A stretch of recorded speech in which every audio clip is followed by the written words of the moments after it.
Happy Tuesday. Time to unwind. Got all the work out of the way, and now it's time for my therapeutic session with you all. Welcome to the Sci-Fi Center Live. Welcome to our Tuesday night live stream. This is an open mic simply because nothing really new happened today. So the topic is whatever you guys want it to be, whatever questions you guys have, whatever conversation you want to start. Let's do it. Let me say a hi to my loving chat real quick. But all as usual, pinned to the top of the chat is our tip link if you'd like to do a tip. Also, if you'd like to join the Patreon, all of our social media is in the description. All the links work. So if you want to join the Patreon, if you've noticed, we've been doing some really cool things with the Patreon. We will probably have another viewing party pretty soon. I have to figure out what we're going to be watching, and then the movie club patrons, you guys get movie tickets, movie posters, and stuff like that. Trust me, this stuff is on the way. I just had to figure out a way to package it and get it to you guys. But you'll be getting an Exorcist Believers poster, the Creator poster, the Detective Comics 27 poster, and a couple of little trinkets, anything that I can fit into the little baggy thing to make it cheap to ship. So I got some of you have given me your addresses. I still need some of the other half of you guys who are movie club members. Do me a favor and have your address to me by the end of the week, and I'll send you another message, a reminder. That way I can send everything all out at once. So all right, let's go say hi to the chat. Hello, Aaron, my favorite Australian. What's going on? Spider-Man, what's going on, dude? Vincent. So did you change your name back? You're no longer Triple V or Vincent's Variety. Oh, or no, wait, hold on. No, you're on. Okay, you're saying hi on two different formats. Cool. Thank you for supporting me on multiple formats. How you doing, Chappie? Yeah, stab the like button. There you go. It's that time of year. No general topic tonight. It's just usually on my weekday streams, unless there's breaking news. Usually generally open mics. Every now and then, like I said, tomorrow night stream will probably be topical. I'm going to try to switch them up to every other night. We have an open mic. Wednesdays being in the middle of the week, I'll probably come up with a topic or some news will probably break. But right now, it's a pretty boring day. A lot of the stuff that people have been talking about is like, what Kevin Feige's been saying and what a lot of people have been saying about, Marvel TV. And, there seems to be a lot of people concerned, not concerned, but a lot of people conversating about Marvel rebooting. And to me, like I said, if there's any reboot that I'm okay with, it's them doing it because they have actually followed through. So I don't think anybody has anything to worry about. What I do worry about with Marvel and Marvel MCU is that it's too cluttered. And I think that's if they are going to refine and restart everything, my only wish is that not everything needs to go into the Marvel salad. Like I've always told people that there's a difference between somebody who knows how to make a salad and prepare a salad, making a salad, and some bachelor bonehead going into the refrigerator and just throwing things in it just because he can. And I think Marvel's become too cluttered because there's just too much going on. I would like to see a universe half the size as the one we just endured. I think they can be just as successful because I think you just make better stories. But like I said, I am I'm keeping an eye on that situation. I'm watching Loki. I mean, I'm trying to catch up on my streaming shows that I'm like a year and a half, but no big Ruth Mo morning from Great Britain. Hey, thank you for joining me from across the pond, man. Donovan Martin, what's up? Oh yeah, that's a big I'm not a gamer, but like all my gamer buddies have been, can't wait for that. I know over on Poindexter, Jim, Black Ops Jim is, I think he does video games over there on, and I think he's going to be doing something with that. So, but it looks, from what I've seen, it looks amazing. Man. They've really done a great job with that franchise on video game wise. Can we watch a horror movie? Definitely. Do you have any suggestions, Ruth? like I said, when I took it down to suggestions the other night, it was a very eclectic, group of movies, but we'll get to them. But yeah, if you have horror movies, my genre, horror and science fiction are my genre. So if you have a suggestion, go ahead and shoot it to me. How you doing, Jacob? What's going on? Yeah, I got all of them cut. I didn't like the way I was looking on kind of beastly the other night on stream. So plus, I just it was time. Man, so I'm just glad you're doing something with your Patreon. A lot of streamers start one, take the money, and don't do anything. Yeah, I'm part of some of those, but no, I like I said, it's a cool way to be supported, and it's a cool way to interact with you guys. So, like I said, on a very regular basis, at the very least, we'll have a live stream where you guys can come in and talk. But on the extended level, we're gonna watch movies, and that's why I'm getting all these movies together to see what's the best ones. And a lot of people watch our watch-alongs. I did not think anybody would give a rat's ass about me watching a movie. But both of them, the two that we've done, Howard the Duck, and this last one with Blue Beetle did very well. I'm like, wow. I mean, very impressed. So we'll keep it up. What's going on, Fourth 1000? Fun. How are you doing? What do you guys think of the Five Nights at Freddy movie? Too much hype. I didn't know we're promoting it, so I got T-shirts coming in, and they're only sending me T-shirts for little kids. I didn't know anything about Five Nights at Freddy. People told me about it a little bit, but apparently it's a video game franchise, and you have to you're the night watchman. And then I guess it started out with there was like their animatronic things that something was malfunctioning or something with them, and then they retconned the story to where they're like demonically possessed, and they try to stuff you into the suits and kill you. I thought it was a horror movie, but then I saw the rating on it, and I'm like, well, hell, I mean, you're sending me stuff for kids, so. But yeah, I don't know if it's overhyped or not. I don't even know. I didn't even hear about it until really, really later on. And like I said, I didn't know what it was, so I don't think it's overhyped. I think it's kind of underhyped. And they're releasing it on Peacock the same day, so I don't know how much faith the studios even have in it. So I don't know if it can be overhyped. I don't think it's been hyped enough. But then again, like I said, I don't know enough about the source material. I just know it's a game, and somebody sent me a link to the game, a gameplay thing, and I'm like, this looks creepy. All right, how long do you think it's going to be before SAG? Oh, geez, SAG. I'm hoping mid-November before Thanksgiving. Again, I don't think so. I hope I'm wrong, but I just don't hear or see them saying the type of things that you need to hear for people moving closer together. I mean, they don't even. It doesn't even seem like they're on speaking terms. Since the weekend where we broke all that news, like while the stream was going on, have they even spoken since then? I mean, in order to beat these kind of deadlines, you at least have to talk. The way they resolved the other strikes is that they were talking with each other, and they didn't get a lot of movement until they were sitting across the table from each other.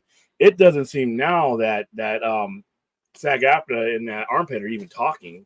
So I don't know. I mean, something could break anytime soon, but right now it's looking like January or beyond.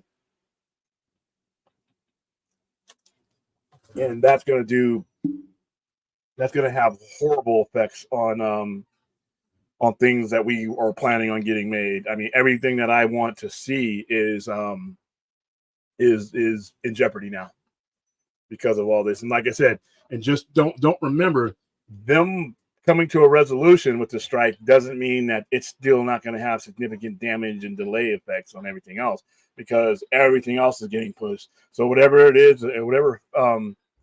whatever favorite thing that you've been waiting for or been anticipating, just remember there's a whole bunch of other people's favorite things and things that have been getting anticipated that are going to get pushed in there. It's going to be like a log jam. So it's going to be a mess. And like I said, I would hope it's over by the holidays, but the fact that they haven't spoken and we're going into Wednesday now, 4 days, that ain't good. So I think it's going to be extended unless I hear something else. Donovan Martin, I see strike going 2024. Unfortunately, so do I. And keep in mind, 2024 is not that far away, but once it hits 2024, how deep into 2024? I mean, now we're talking about, and like I already said, Dune is not. You can quote me or come back and tell me I was wrong, and and I hope I'm.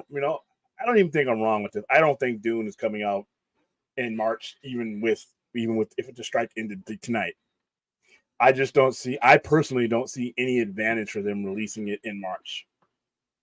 That to me, you either hold that for the summer blockbuster period, or you hold it for the fall or early, late fall period or early winter next year to get the Oscar buzz and keep the Oscar buzz and maintain it that way. But like I said, I don't know what's going to go on. There's a lot of comic book movie stuff that's in pre-production and in concept stage. Everything James Gunn is working on is at risk of being delayed majorly. Anything that, Marvel stuff, Marvel already had some issues inherently to begin with, but this doesn't help because you can't even sit down with the people who are going to be acting out these parts, some of this high-end talent while this is going on. And so whenever this ends, so add 3 months on to whenever this ends to whenever you want to get released, because they're going to want to go on press junkets and everything else. They're going to want at least 90 days. So yeah, it's every day that this lasts, it just pushes things into deeper into 2024. And the stuff that's in pre-production phase, like Superman Legacy and all that other stuff, like I said, before the strike even happened, July 2025, for Superman Legacy, I thought was a joke as far as people taking it seriously. I didn't mind James Gunn putting that out as his target date, but people took that as like that's gospel and that's going to happen. Even under the best circumstances, without a strike, you're going to have a lot of stuff that just happens. That happens in filmmaking that just could really cause that to be delayed. Without a work stoppage. So we're talking even later than that. And then you're going to have a problem with getting things released during the summer because everybody's going to want to have their summer blockbusters. I mean, that's going to cause some of them, like Dune, probably to get moved to later on because you're going to have a situation where you had last year where even without a strike or before the strike, they were jamming everything in the theaters and good movies suffered because of that. So it's a mess. Yeah, that was my Facebook. Okay, cool. Fourth, what's going on? Music Man, what's going on, man? Oh yeah. Yep, I repositioned my belts so that they look better in the light. So IWGB heavyweight is to my right, and to my left is my U.S. Championship. Both of those are signed by Jay White, Switchblade Jay White. I got a chance to meet him when he came to a New Japan show here.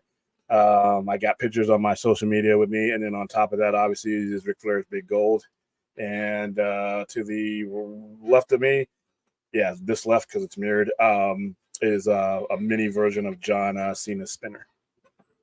So all 4 of my current belts are over there. Jacob McKenzie, William Thought, and Sean Levy says the Duffer Brothers have been hard at work for the final season of Stranger Things since the WGA strike ended. Good. That's another thing I don't want to wait for. How, like I said, I can't express how much I loved Stranger Things season 4. If they ever gave a college course on how to keep you compelled and connected and caring about just about every character that hit the screen, Stranger Things season 4 is it. Especially those last 2 episodes and the way they broke it up and gave you that really sinister trailer. And there were people that thought they were going to kill, certain characters, and they were putting up billboards to save those certain characters. I mean, it was that intense, man. I want to see that. And they're getting older, so I know this is going to be their last run, but really, really want to see Stranger Things 4. Fourth 1000, you see how Netflix is starting stores now, restaurants, dessert shops based on foods from their movies, plus physical media and other entertainment. I love to hear this. I think it's kind of, jammed. And Amazon's going to do the same thing too. It's funny how even the people who created the tools to kill physical media, ironically, will be the people who, keep that little ember burning alive. But like I said, we're personal people. We want to be amongst other people and buy stuff in person. So that's kind of cool. Across the Spider-Verse is hitting Netflix on Halloween. The first Spider-Verse grew a massive amount of attention and grew its audience being on Netflix. Wonder how Across is going to double that. Across the Spider-Verse is Across the Spider-Verse is my favorite Spider-Man movie, and it replaced Into the Spider-Verse. So the top two Spider-Man movies are right there back to back, and they're both going to end up with Academy Awards. I don't see anything out there right now. Be honest with you. that I'm hearing the buzz about that is going to beat Across the Spider-Verse for best animated. And it could win for other things as well. But like I said, it's gonna do well. I mean, it's literally twice the movie that Into the Spider-Verse was, and I didn't think that was going to be possible because of how much I loved Into the Spider-Verse. That was my favorite Spider-Man movie for the 4 years it took to get this one made. So yeah, I think it's gonna get a good following on there. And there you go with Sony again, just making they don't have a streaming services, but man, they'll hoard their stuff out to get that cash.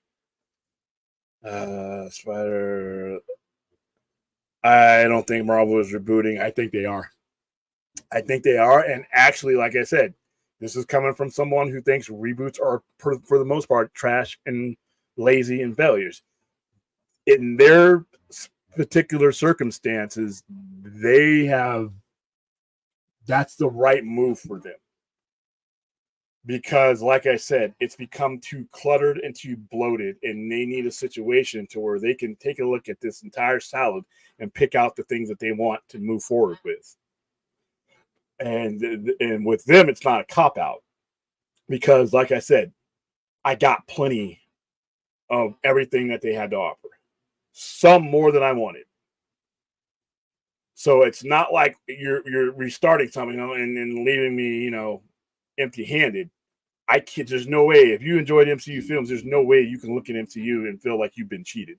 You got everything out of these runs. They literally wrung every bit of story out of this iteration of characters, and I think it will be good for them now to shave all that away. And Fantastic Four associated characters here, X-Men associated characters here,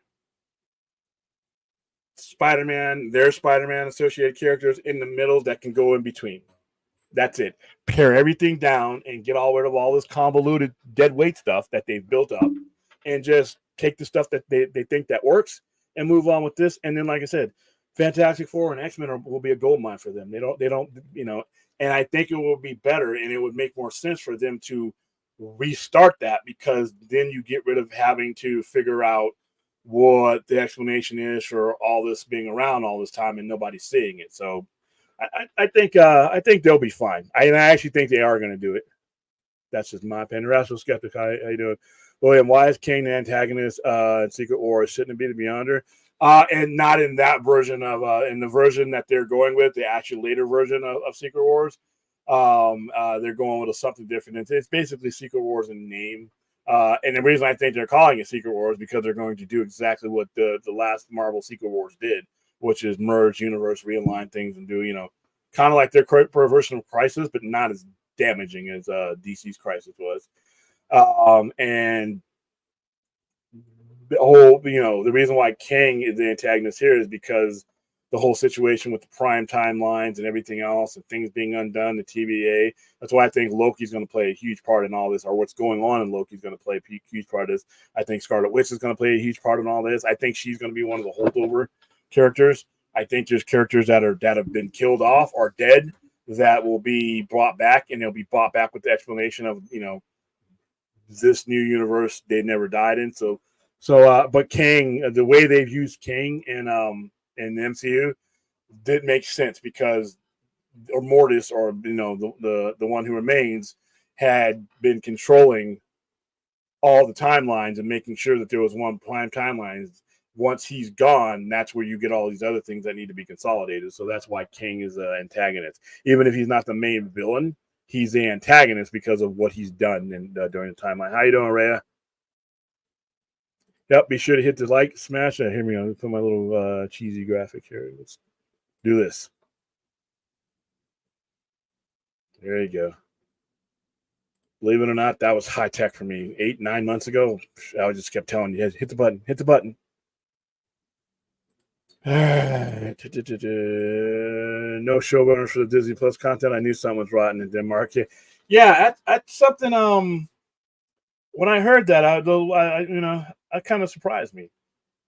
But that's a learning curve. I mean, like I said, like we were talking about before, directors, when it's a movie, you need a director because that's that's their territory. But when you're talking about a showrunner, you're talking about a string of events that all have to be done in a different conceptual phase. So that now, once you hear that, you start to look back at some of the content and you understand, like when you compare it to other series and other shows, other franchises, how they work, seamlessly like that. Whereas some of the MCU stuff, the TV stuff, didn't, because it wasn't consistent. And then showrunners work with other showrunners. So if you have a universe, like Secret Invasion should have been just as consistent in quality with anything else they were doing, and it wasn't. It was sort of dreadful. Let's see. That's her saying hi to everybody. Jacob McKenzie, William Thornton, Zack Snyder, Rebel Moon. Final runtime 2 hours and 13 minutes. Wow, that's short for him. The movie releases Netflix December 22nd. Yep. And I am going to be. It looks like I'm going to be written out a Galaxy Theater. RJ, if you're in the chat, it'll be the same one we did for Spider-Man and the one I did for Doctor Strange, Multiverse of Madness. And we are going to watch Rebel Moon on the largest screen we have available here. So if you guys want to come out to Vegas, when it gets released, it's December 22nd, right around there, and come see it with us. Keep an eye out because it's definitely going to happen. Matthew Rax, hey, well, you're interested in the Kennedy Family show on Netflix? Eventually, yes, but right now, I am. Wow, hey, I just got the notification that I'm live. Thank you, YouTube. 25 minutes into the live show. Yeah, I do want to watch that. I am a Kennedy fanatic when it comes to that part of history. I just have to get around to it because, like I said, dude, if you look at my streaming queue, and I have all the streaming platforms, I'm so behind. I still haven't watched For All Mankind yet, and I've been told that's like the greatest show since they split the atom. So yeah, so but it's on the queue. It'll be on the queue. All right. Yes, I'm having a great evening. All right. Renfield. You know what? Renfield was actually pretty good. I wouldn't mind. Let me email myself that. I actually promoted Renfield. We still got Renfield stuff at Storage Rhea. I still have your Renfield shirt. Or no, I have your Demeter shirt. Your Demeter shirt. I'm sorry. I was gonna give it to you that day, but you abandoned me. I'm just kidding. Renfield, and I love the opening of Renfield, that Universal classic Dracula thing that they did there. Very violent movie though. It's funny, but it's violent as hell. All right, send myself an email. There we go. All right, Renfield is on the list. Azteca, I am just ready for more original films. I'm ready to take a break from superhero big budget films. Other than the Batman 2, Joker 2, nothing really exciting. 4-2. Yeah, I feel you. I understand. Especially like I said, right now I'm just kind of burned out. I am watching Loki, and I am enjoying Loki. But as far as like the stuff that Marvel has on the horizon, I'm gonna sit. A lot of it just seems like a big spaghetti bowl mess. But I'm pretty sure they'll get it figured out. But yeah, I'm open to other stuff too. I mean, I'm not. I mean, I wish more people would have supported Creator, but I don't think they promoted that very well. Yeah, there's room on the plate for more than superhero movies. I know that's the genre we talk about a lot. I'm the comic book guy, so obviously I tend to, that's my default. But I'm also a good side. Listen, Rebel Moon's coming out. And that's a big one. I mean, I wish Dune was coming out as well, but Killers of the Flower Moon looks epic. Oh, Napoleon is another one I can't wait to see. And knock on wood, that could be the one that finally gets Ridley Scott his statue, because Joaquin Phoenix is definitely going to get nominated. But it looks great, and I love, like I said, I love world history. And Napoleon, I studied Napoleon. It was one of my subjects that I really, really, really gravitated towards in high school. So I can't wait. We're not watching Martyrs, dude. Fuck that. Fuck that. Ugh. Ugh. Ugh. Ugh. And how that movie wraps up, I think we would have been just about everybody watching, especially for first timers and Martyrs. Oh, let's just say, I don't even want to say it. I don't even know. And fourth, don't spoil it for anybody. No, I don't think we're going to watch that. Listen, We can do the watch party, and I'll turn on the stuff, and we can run it. I just won't be there for it. Terrifier 2 is disturbing. But you know what? Hey, you guys, this is your the Patreon is yours. If you want to throw up on here, go ahead. Martyrs. Oh man, I remember seeing that movie for the first time. And the thing about Martyrs is it just got progressively more intense and more messed up as it went along. And then the final act was like, oh, ugh. I mean, and I'm like, why are we doing this to people? But I figured you liked that one, Fourth. Terrifier 2, I already know you have a love for it. Yeah, Ron and Seven Samurai. We definitely need to do those. It's just a matter of where we want to place those. Do we want to do one outright and then wait as we get closer to Rebel Moon to play around with those, or do we, does it even matter? But like I said, what I'm gonna do is I'll put the poll in the community section. Also, I'll put it in there's a community section in the Patreon so that you guys can vote on it, and then I can take a look and see, because I want to do them all. I don't want to throw out anything that you guys put out there, but what I will do, like I said last night, is we'll do them in order. Like whatever one gets the most votes, that's the one we start with, and then we go down the list. So we're gonna have. I want it once my schedule clears up, because October is wild. Obviously for a lot of reasons. November is actually pretty crazy, but it's basically focused around Black Friday, and then from that point, the gift giving season, get your gift thing that we do every year. It runs all the way through New Year's, so it's pretty even balanced. But October, we got several Halloween promotional events happening. So and then my Saturdays are really going to be packed, even more so than now. So after we get past October, I really want to do one watch party a week. So we'll do 4 a month. Maybe more, depending on what kind of movies and what kind of response I get too. Because, like I said, the 2 we've done have gotten excellent response. Trolls 2, ooh, we're approaching Howard the Duck quality with that one. Ugh. Absolutely not. Dude, you're determined for me to see that nasty fucking movie again. I saw that movie, and nobody warned me about that movie. There are things that have let's just say there are dining decisions made in that movie that were just not okay. I don't know why Forrest is in love with this movie. How you doing? Let's see. Cannibal Holocaust is, you know what? By these days, Cannibal Holocaust is tame. I saw Cannibal Holocaust as a kid, and it was Cannibal. It was a double feature. It was Cannibal Holocaust, and oh wow, it's a double feature, Cannibal double feature. Because there's one that when you buy them on the disc, they show them on they show them in double feature. Cannibal double feature. I Drink Your Blood, I think one of them is, and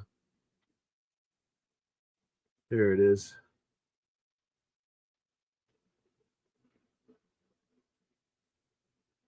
Oh wow, there's a lot, dude. The 80s, the late 70s.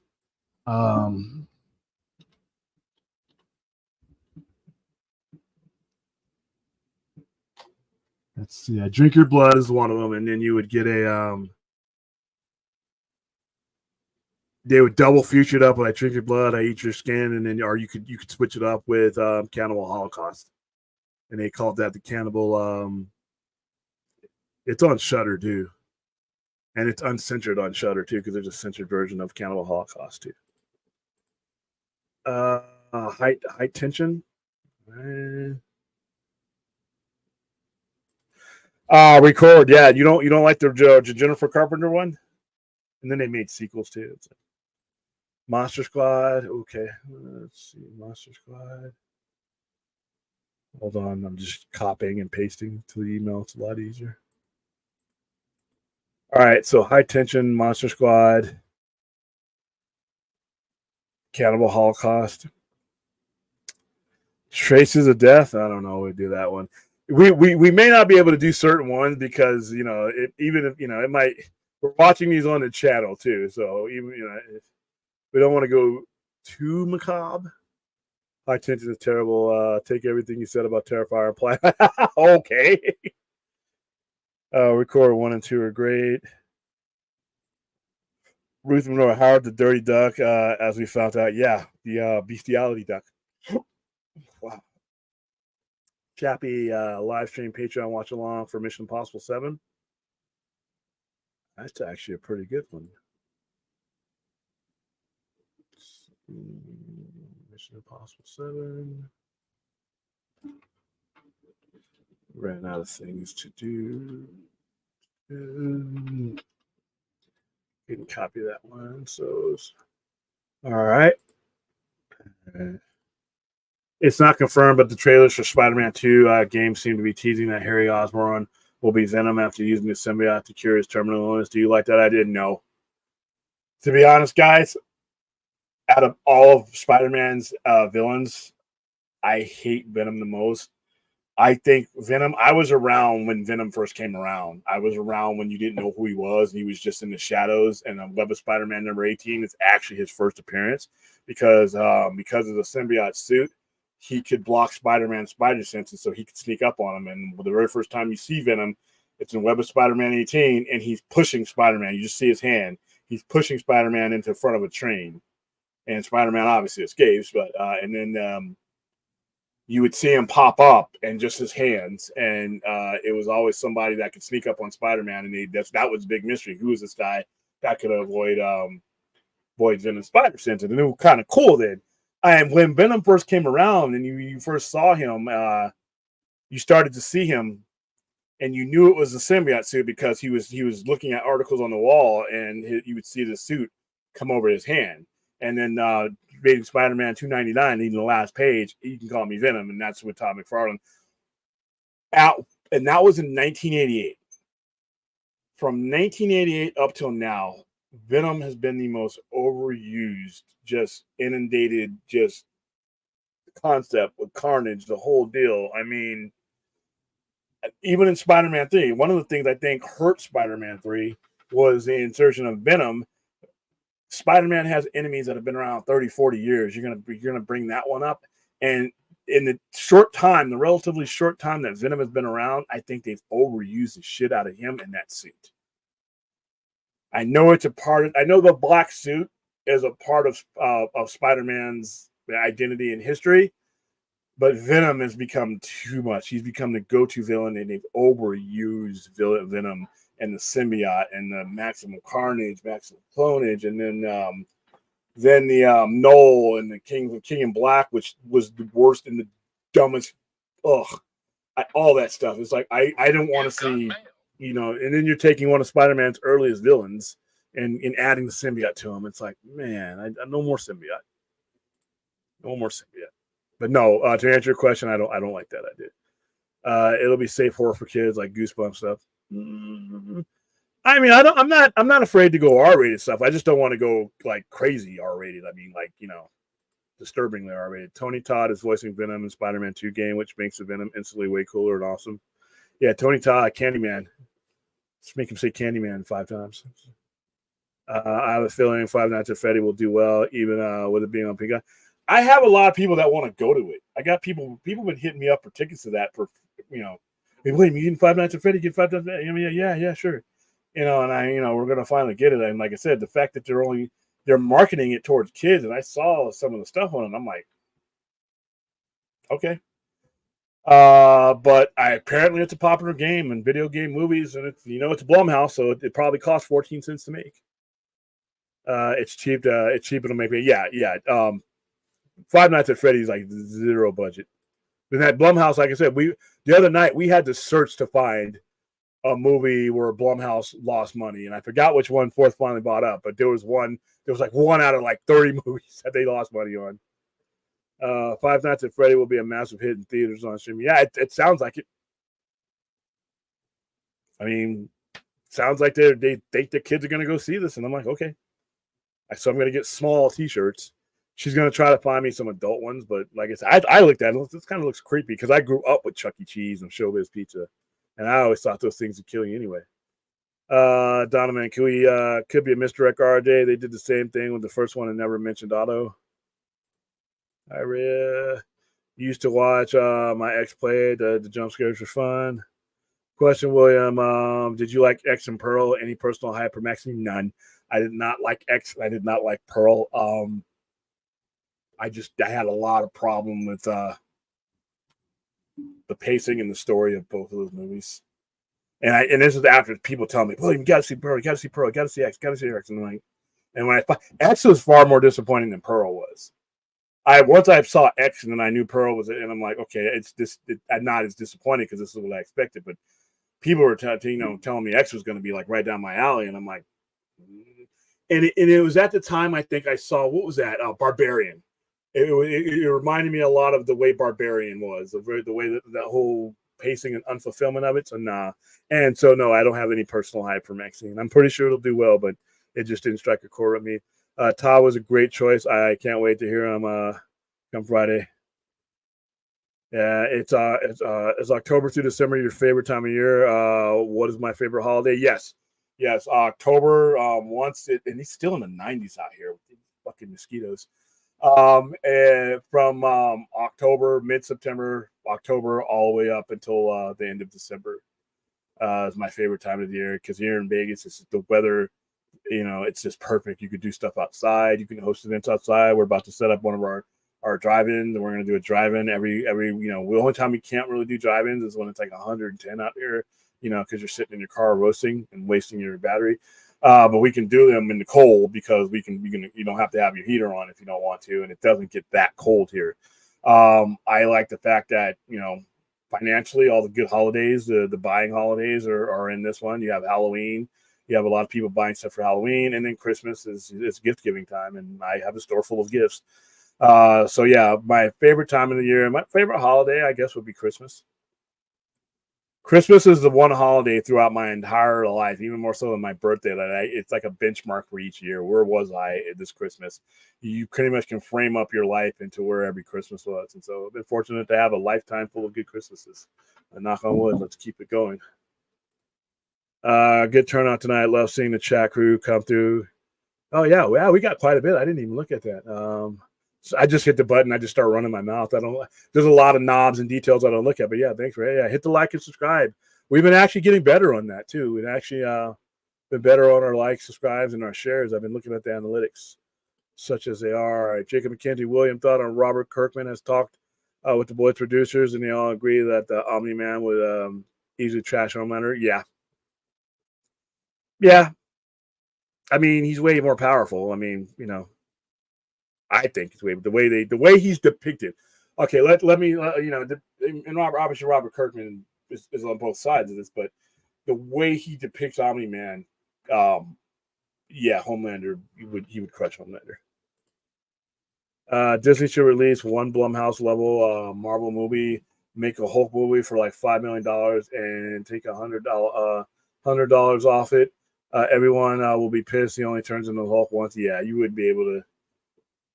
You wouldn't even be able to get current catering for a Hulk movie for $5 million. Everything delayed. Yep, everything is just getting pushed along. Let's see. William thought on Levi says Deadpool 3 release date is in True Risk. We shot half the movie. I've edited half the movie. We're dying to get back and work. Yeah, I wouldn't say True Risk. I think that unless it gets solved here soon, it's going to be inevitable. Because once again, you're going to want to have him and all the people in it. You're going to want to have Hugh Jackman on your press circuit, and if they can't do it, it's going to hurt the movie. 2026 at the earliest, but you could be. I mean, 2027 is a bit far, but I like I said, we're at the end of 2024 right now. I think 2025 is almost out of the question, but 2026 is probably where I'm thinking beginning of 2026, and that all depends on where this ends. Let's see. Beth Monroe, please watch The Stuff or Society. Society, I know the guy who did Society's a gross ass movie, by the way. I know the guy who did he's a buddy of mine. He did the special effects for Society. And we've actually had him at the store, and he's actually bought some of those effects with him. He also worked on special effects for the 1988 version of The Blob, and we had him out here. We had him do a screening of The Blob, and we actually bought some of the stuff that he made some blob material for us to play with at the store. So Nick Benson is his name. So yes, Society is. I don't know about Society, man. That's another one that I probably will be skirting the levels of decency with. I asked my best British accent. Yeah, I've seen Society. Like I said, I saw Society. I sat right, and I have a theater at the store. For those of you who haven't, well, even some of you have been in there. I have a screening room in the back of the store, and we would show these movies when we get the people who worked on them out there. And Nick Benson worked on Society. Yeah, it's a body horror. I'll leave it at that. Fourth 1000s, WB was smart. Hey, Mr. Snyder, we hear you have finished script and storyboard for JLH. They were smart. Yeah, there's so many things that they would be doing. Jake William thought on Taylor Swift, the Eras Tour earned 123 and its opening working globally, one of the biggest openings. No surprise at all there. Like I said, she's a global phenomenon. She's a global phenomenon, and she's a multi-generational phenomenon. Like I said, you have mothers and daughters. She was out here at the Raiders stadium, and mothers and daughters and grandmothers were going there. So yeah, I'm surprised it didn't make more, but it's only playing on the weekends. So no surprise that Taylor Swift is printing money. All right. We'll start off with him. Chappie, who do you think will play Supergirl and Woman of Tomorrow? Because that one is a complete different take on the character from the one Flash. Plus, you can have two Batman. I don't know. There's a lot of talented people out there that could probably do it, but I don't. If you're asking me if I have someone in mind, I don't. Yeah, I'm blue now, so no, I'm not Green Lantern right now. William Thornton Sam Neill says he's been warned that the drugs for his cancer remission will eventually stop working. Neil adds that he's prepared for that and not remotely afraid of death. Hey, a lot of people that I know that have endured cancer for as long as he has, they wake up and it's like just making it through that ordeal is preparation for death. I hate to say it that way, but they put these things in perspective that I couldn't, would be able to do it because they're living with it every day. They're living with their mortality every day. And they probably, guys like that, gals like that probably get more out of life than anybody because they just value it a lot more, all the silly shit that everybody's doing right now. They're looking at this as on a day-by-day basis. So I've heard that mentality a lot when it comes to people who are cancer survivors. Myrax, do you think that Batman and Joker will determine the chances of more Elseworlds? Yes and no. Obviously movies being successful leads to more success, but I think what will determine Elseworlds, it'll be what type of projects are brought to David Zaslav's desk and what major big name directors, producers, and studios, bring them to it. Because I think that, there will be Elseworlds that James Gunn does on his own, because he wants to tell a different story. He may want to be able to tell a slither of story that does not connect to his main universe. But I also think other people who just don't want, to be part of a larger universe but still want to handle IPs will necessitate an Elseworld. So I think yes and no to that. But yeah, be sure to like the stream. Yeah, subscribe if you haven't. Yeah, subscribe. Hit that little bell. Like I said, my low-tech way of reminding you. There you go.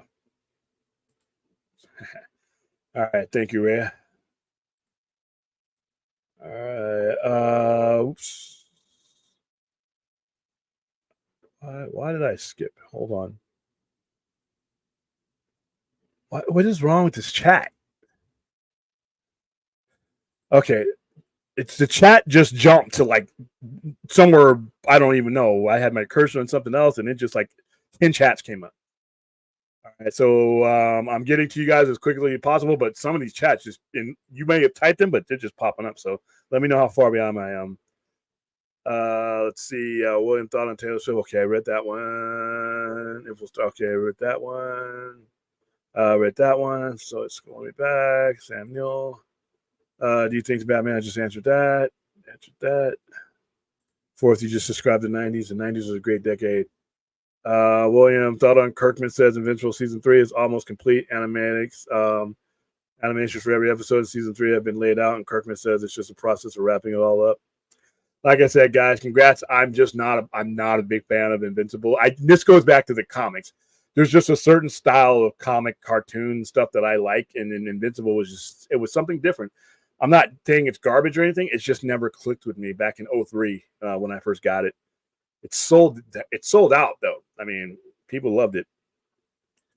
Last 5 minutes of ASTV is amazing, pun intended. William, thought on a fourth grade teacher actually. Oh yes, I saw this. Fourth grade teacher, Winnie the Pooh, Blood and Honey. Honest mistake. I mean, I guess if you're like pirating a movie or something, you don't actually look at the cover of it, the Blu-ray. But yeah, he's in a lot of trouble. Also, he didn't stop the movie. Okay, now that's fucked up. He didn't stop the movie, even though there were kids saying, "Hey, stop the movie. We don't want this." Said one parent. Okay, now I could see being mistaken, but once you start. Once you get past certain scenes in Blue Blood and Honey, it's clearly not for kids. It's not even for some adults. Speaking of animated films, I need to buy Batman Mask of Phantasm 4K Blu-ray. It's out there. I think Marvel will reboot, and I think it's needed for the yeah. And like I said, mission accomplished for them. Mission accomplished. They did it. They began. They continued, they followed through, and they concluded most of their major story arcs. So they can do this now.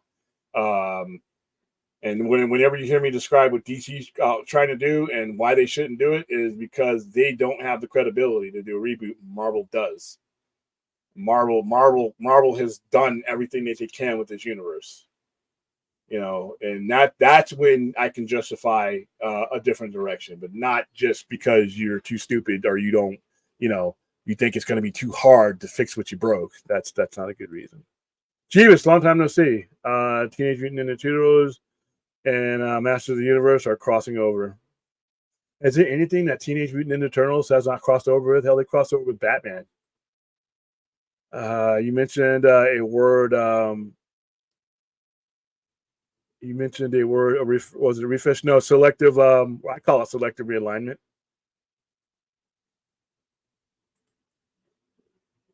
Yeah, man, I haven't seen you in a while. Yeah, selective realignment. I haven't seen you. I'm glad you're around there. Warner Brother, Mr. Sider, what do you need from us to get your JLA 2 and 3 going? Oh my God, Cast Office Studio lot. You have it. You can have Hamada's. Yeah, they've already given that office up. Full gym. Jeez. What's that? Get the fuck out of my way. Oh, geez. Yeah, I mean, in a perfect scenario. Let's see. Jacob McKenzie. Marvel is going to reboot, but they are going to announce it once they release. And now get close to Secret Wars like DC, unlike DCU and W. Well, here's the thing though. And because they have the credibility and because they have completed their thing, they can announce it now and it wouldn't hurt any of their movies. Because everything you'd be seeing with Marvel going forward is part of that process. And that's what I thought should have happened with DC. And I thought the tagline should have been the end of one universe, the beginning of the others. You should be using your current universe conclusion to be a spark to your new one. That's what Marvel can do right now. Marvel can let you know, hey, we're about to wrap this up and start something brand new because they've done it. I can look back at Marvel and see like, wow, this is not a hodgepodge, bag of mess, that you guys just gave up on. So they can let you know right now that they're doing. They can announce it tomorrow, and everybody would. I think they would still be fine because the movies wouldn't be meaningless like they would be in DC. You're not leaving what you're doing with Marvel Left 4 Dead. You're using these movies to head into that. So I think they could announce it as soon as possible. Personally, how you doing, Anthony Beltre? King just seems lame. Marvel needs to stop dicking around and just get to Galactus or time. Well, Galactus is years down the line. Anthony, what's your opinion on Sean Levy, the possibility of seeing Taylor Swift with Dazzler and Deadpool? No comment. You're going to have to wait and see. I could see her doing a cameo. I don't know if she'd do. I would be kind of cool to see her do the whole thing. She looks like Dazzler. She has all the dimensions of Dazzler. She has the build. She's tall. Dazzler's 5'11". Taylor Swift is 5'11". She has those crazy outfits like Dazzler does. She'd be perfect for Dazzler if you're going to fan cast that way. And, they're like Lady Gaga. I mean, she could be the next Lady Gaga who actually can act. Who knows? All right. So let's see. Bam.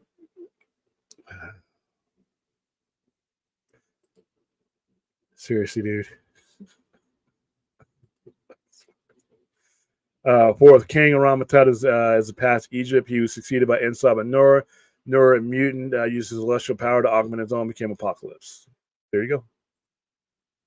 Should MCU continue the multiverse? No, because they're not going to. They're not going to. Even if you read the comics, Marvel will use a multiverse to wrap up stories and to bridge stories. They don't use it like DC, where it is a coexistence. So no, as soon as this is over with, they're going to use this as a tool to tell that part of the story, and then it'll be done, which is the way they should.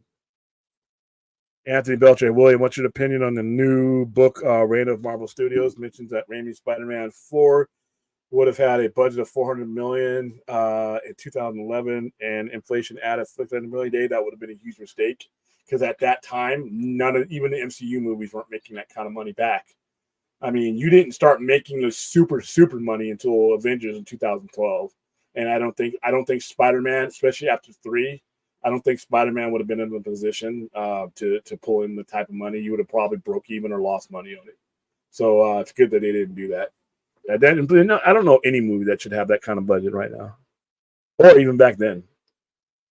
All right, let's see. You guys are talking to each other. Question: do you think it's likely that introducing X-Men will help refocus them as a main group of a Marvel realignment?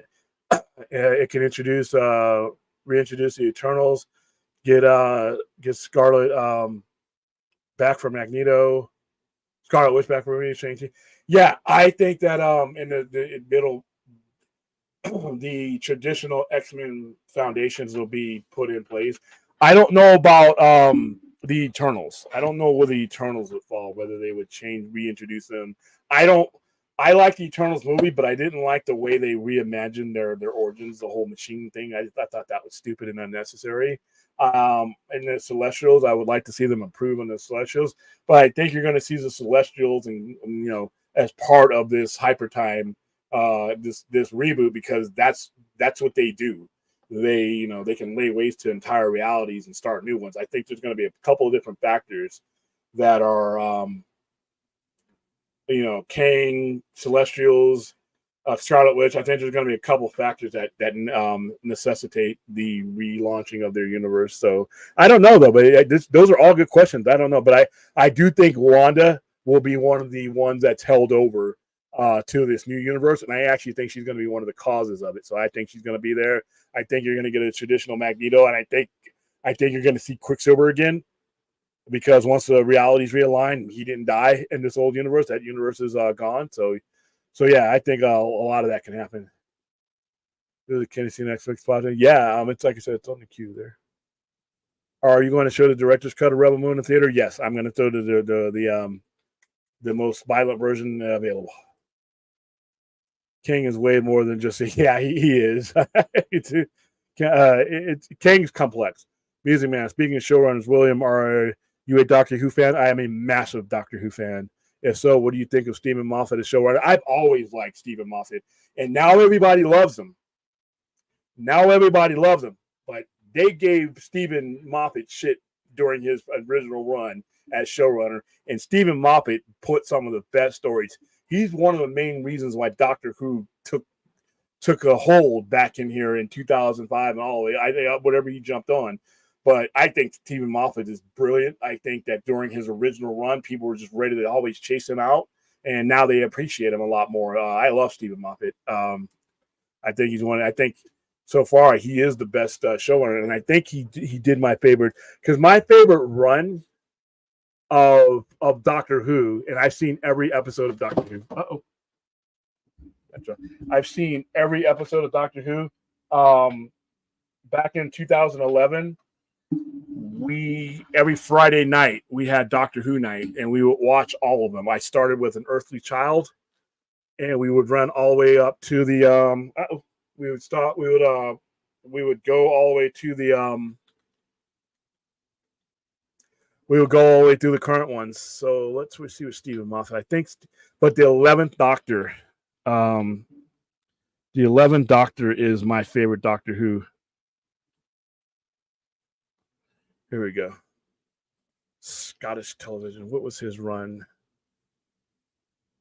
All right, let's see. I'm just trying to pull up his credits. Television. Well, he's done a lot. Yeah, see, he started with Doctor Who and with the Empty Child in 2005. Yeah, and so he did all my favorite ones. He did all my favorite ones because he did all the Matt Smith ones. Because Matt Smith is that's so bright. There we go. Oh, I see. Yeah.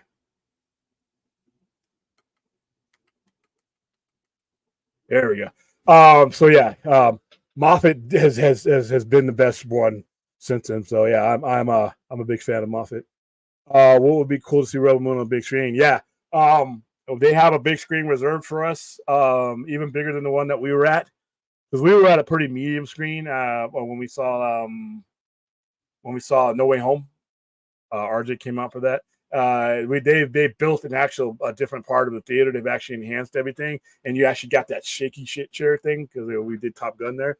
So yeah, I'm definitely going to.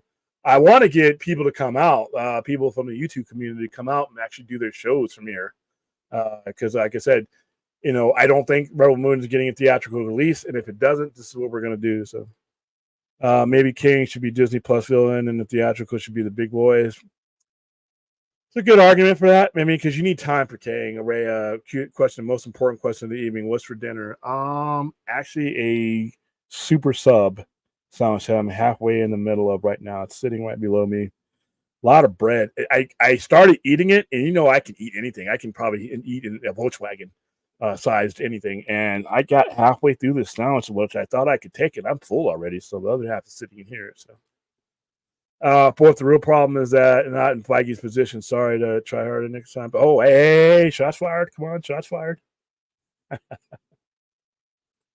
I did a dine and dash at Sister Kim's. Yeah, Sister Kim's closes because they have the owner, David, one of the owners is a pastor, and they have Bible study on Tuesdays and Wednesdays. So yeah, I get to starve a little bit. William, the budget of Spider-Man 3 was allegedly ballooning 300 million. I can see why Sony thought 400 would be more appropriate for a film this size to be bigger than the last. Wow, that's a lot of fucking money. That's a lot of money. I mean, even for that time, that's a lot of money. Because you look at the movies that were the successful movies at that time, their budgets were nowhere near that. Creator looks interesting, but there are no. This is why you need this money shots of the trailer, and it is made better for streaming. And like I said, there's the only problem that I had with Creator was that there was they opened up a lot of cans of things that they just were never going to go back to. Just a big, expansive movie that hits on things but doesn't go back to them. So, but other than that, I thought it was good. William, what's your opinion on the insider blames Fran Drescher for the breakdown of SAG-AFTRA studio time? I blame them both at this point. I think both of their arguments are that both of their demands are ridiculous. I think they both know that some of their demands are ridiculous. And the sooner we figure this out, they get back to the table with some reasonable shit, we'll be better off. David Fincher's Killer on Netflix looks like classic Hollywood. Yes, I have that on my queue as well. Every time I hear David Fincher's name in Netflix, I'm like, dude, man, Mindhunters season 3. Give it. What David Fincher? What do I have to do? What do I got to do to get you to give me a season 3 of one of the great TV series ever made? Give it to me. I saw the Devil Korean film. I screened that here. It's a long ass movie, by the way. I showed the 3-hour version because I've shown, like I said, I show Korean horror at the store. I show Italian horror. we got like awards for being the only people in Southern Nevada that were showing the types of movies we were showing. No Martyrs. We doing Blumhouse horror? Okay. Martyrs is that's a step in the horrific. All right. Martyrs is we need to warn people before we do that to them. Terrifier 2 is it's amazingly disturbing.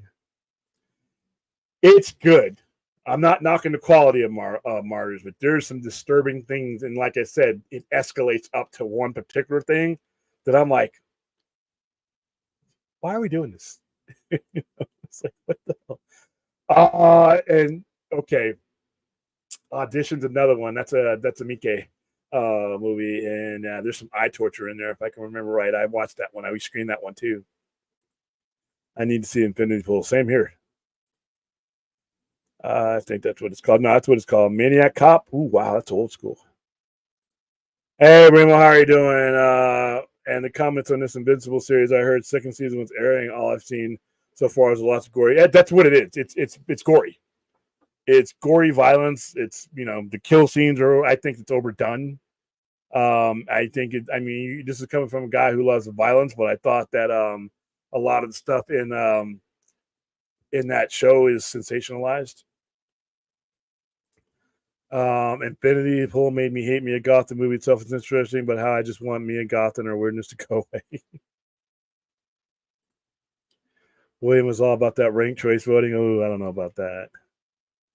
Yeah, Black Friday. Whoo, day. Well, we started to get your Geek a Gift campaign a little bit before that, and we start. Right now I'm filming. You're going to see some cheesy commercials, and I'm going to warn you, they're going to be some low budget, like worse than your local car dealer commercials, and that's the effect I want. But like I said, every year we do what's called Get Your Geek a Gift, and we highlight a bunch of stuff. I got merchandise that I've been getting in that's specifically for that time. So it's my favorite time of year. And the cool thing about it, yeah, we're making money, but we're also lining people up with cool stuff. You're helping somebody make that gift special because they don't know. And even if I didn't meet the person, if they come in and they say, well, my boyfriend or girlfriend is into Star Wars, and then it's my job to start asking questions. Okay, let narrow it down. What era of Star Wars is he? How old is he? Is he classic Star Wars? Is he new age Star Wars? Baby Yoda or old Yoda?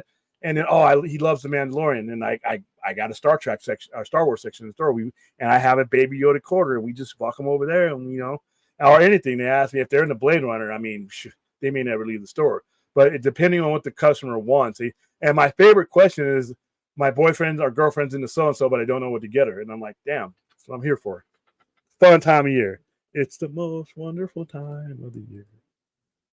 William, the guild had returned to the negotiating room at SAG headquarters in West Hollywood with a new ask. Instead of demanding 1% levy on all streaming revenues, the guild was demanding a flat dollar. I don't know, and Brad's my guy on that kind of stuff. I don't know what the math will end up, but I can guarantee you Netflix is going to be the one holding the line on no, because to be honest with you, depending on how this turns out, it could change Netflix, and that's not an exaggeration. Depending on how this all this compensation that they're giving the writers, the directors, and the actors, they're going to have to go a couple different directions, and one of them may be raising their prices to account for it. And if they raise their prices, now they're they could be the one that gets dropped. So you got to be very careful for Netflix. But yeah, this whole negotiation things. Per subscriber per year fee. Are you talking about the things there? German horror. I've done that. Burning Moon. There's a lot of good German horror. I mean, you can go from the Expressionist era, Nosferatu, F.W. Murnau, all the way up to Klaus Kinski and his creepy ass movies with his daughter. William, apparently we are not a socialist country, said the individual on the studio. We said this is crazy. It made no sense. every major corporation wants to always bring up the socialist word because that word gets the average man on your side because they're afraid of socialists, they're afraid of communism, and that's every rich fat cat loves to use that word when it comes to giving up any percentage of what they own. We can't do this. This is social. Every translation, we don't want to give up any more of the pie than we may have to. That's what that means.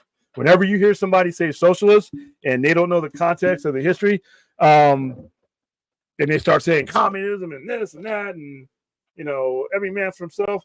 That's I don't speak too many languages, but the language I speak is money, and that's translation. We don't want to give up any money. In fact, if we could, we would take some back, but they can't. So yeah, that's what that means. Is $1 sub per year divided amongst guild members? How can they track subs per year and track what shows, movies, titles? Yeah, see, we were asking this the other day. Is how do you do that? Because not everything on these streamers, especially in Netflix's case. Now, when you're talking about the studios that have theirs, like Warner Brothers, Paramount, and all that, you can make an argument that the Writers Guild and the Actors Guilds are involved in just about all that stuff. And it's all pretty much, a lot of it's American. When you're talking about Netflix, a lot of their stuff doesn't come from America. So are they getting more of a disproportionate cut out of things that they didn't are a part of? See, yeah, that's where I needed to be in the room and talk about this. William Jesner deflected, I think, how much better actors' lives will be. She said, that's true, because not everybody's been on the nanny and getting residuals from reruns. Most 87% of actors don't qualify for shit.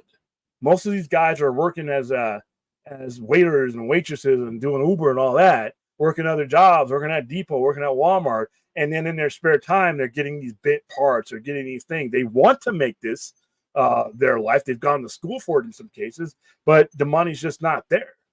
Not for every Tom Cruise, you have 10 or 20, guys that are, get a walk-on role sometimes and maybe get some lines. But they have to get a lot of that just to make make ends meet. And they want this to be their profession, but the money's not there. And I think, so I can understand what she said there. Last House on the Left, original version. Yeah, the original version is pretty graphic. The Last House on the Left was during a time in the mid-70s where they were just going to do whatever the hell they want. Case in point, I Spit on Your Grave. No, we're not watching that, Fourth. I know, Fourth. Stop typing. Stop typing, Fourth. We are not doing I Spit on Your Grave. I know you're doing it right now. So put your hands up off the keyboard. But movies like that, a lot of rape revenge movies, and they were just pumping them out, man. I hadn't even seen this. I'm not even looking at this, and I knew you were going at it. No, we're not.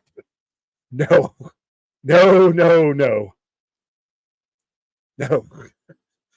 Especially the classic version. They remade it back in 2000 with Sarah Butler. The version that they made in the new one was very violent, very disturbing. But that 70s version, man. And then when she gets her revenge, castrating fools. But no, we are not doing that one. I'm not even emailing myself. Blade Runner, so William can cleanse his Howard Depp. Hey, you know what? Obviously, Blade Runner is an obvious choice for me. We could eliminate all the other choices and we can just do Blade Runner. I wouldn't be and chase it down with 2049. But I understand, we have to watch other movies. Bone Tomahawk. VHS 2. Actually, not bad. Those aren't bad choices. William thought on Millie Bobby Brown says she's ready to say thank you and goodbye to Stranger Things. I understand. You figure she's 19, 20 years old. Most of her life, the last 6-7 years since 2016 is when that came out. So the past 8 years of her life have been consumed by this big monolithic thing. And sometimes you want to get out, and move on with your career and be known for other things. And it's going to be it's a lot difficult for people who have been part of something this big, because she's always going to be 11 in their eyes. She's always going to be this little girl. And if you look at the way she's aged up, there might be directors and people that don't want to put her in sexy roles and things like that, because they're always going to remember her as that little kid. So yeah, I understand. I completely understand what she's saying. And I hope a lot of people didn't take it the wrong way. She says Stranger Things takes up a lot of your time to film. It's preventing me from creating stories that I'm passionate about. Yeah, dude, it is a full blown gig. It's one of the biggest TV shows ever. Norman Osborn is the best Spider-Man villain. I'm gonna go with Norman Osborn, Green Goblin, and but Hobgoblin to me, especially the original Hobgoblin, where they didn't even let you know who he was for a long time. But yeah, Carnage. Oh, gee, Cletus Cassidy. Like I said, this is just as I was opening up my store, and once Venom started selling and they released Carnage, and he came out in Amazing Spider-Man, I think it was 168. Or I forgot. No, not 168, but 348. I think it was 348 when he came out. They ran the clone thing into the ground. Oh my goodness! And remember I talked about how the 90s kind of drove comics into the ground. The print runs on Spider-Man went up, and everybody was speculating buying. And then the bottom fell out because you couldn't sell that many copies, no matter how many you printed. It's just Maximum Carnage was my second favorite game on Sega Genesis behind Beavis and Butthead. Wow, what an eclectic mixture that is. I agree. The Venom, yeah, and then it was Scream, then it was Toxic. Good gosh, and then Planet of the Symbiote. But like I said, I think the dumbest thing that they did was create King in Black storyline and make him this godly power. And I'm like, what? They gave the clone, or they gave the black costume a backstory that not only was it dumb, in my opinion, it was unneeded. It was unnecessary. This is me. In comics like in comics like High Contrast, Large Black Shadows, Thin Line Work, that's why I love Venom and Spawn. Artistically, they look great, especially when Todd McFarlane first originated the character's look, and then Eric Larson, Savage Dragon, Larry, he took over Spider-Man, and he just went crazy with him. The tongue that you see and that carried over into the movies, that's Eric Larson. Look at the issues that once Eric Larson took over after Amazing Spider-Man 328. And those were a lot of the Venom stuff just took off right into that. And Eric Larson, and that's what gave Eric Larson the notoriety to pick up and leave, and he left with Image. But yeah, I mean artistically it's cool, but storyline, it was like, oh my goodness. That and the Clone Saga. Ugh. William, what is your opinion on Loki producer Kevin Wright has revealed there were brief conversations about making He Who Remains a Loki variant in season 1. I'm glad that those conversations never progressed because He Who Remains is basically another version of Kang, and they did it right. And yeah, they made the right decision. What's going on? For Five Nights at Freddy's Coast to Goosebumps. Okay, I haven't seen Goosebumps, so there you go. Resident Justice, RJ, did you like what Donnie Cates did with Venom and the history of the symbiote? No. King of Black storyline, I personally loved it. They really leaned into sci-fi stuff. Yeah, but they retconned and they just basically stuffed a bunch of history that A, they didn't need, and 2, okay, now this thing is as strong as a Celestial. I mean, come on. Like, and they got crazy, and then it was inconsistent. Listen, King of Black storyline sold like hotcakes. It was one of them rare instances where something like that just went bam, bam, bam. I wasn't a fan of it. I like the original thoughts and theories of where the costume came from. I didn't need a black suit god. I mean, I was like, but hey, I'm in the minority. Manchester was good. Camp against okay, you guys are talking about Sega. Stop bringing up Sega and making me feel old. William, thoughts on Five Nights at Freddy is tracking to earn 13 to 14 million in opening night previews, potentially beating out It for its highest grossing opening night for horror. I'm hearing a lot about it, and like I said, all my tickets for it are gonna fly. We're gonna do a contest this weekend, with it, and I already got people waiting on it, so it sounds like it's gonna do great, and it's a Blumhouse film, so that means they made it for $12. Thor 4 is your favorite Thor? Each his own. Let's see.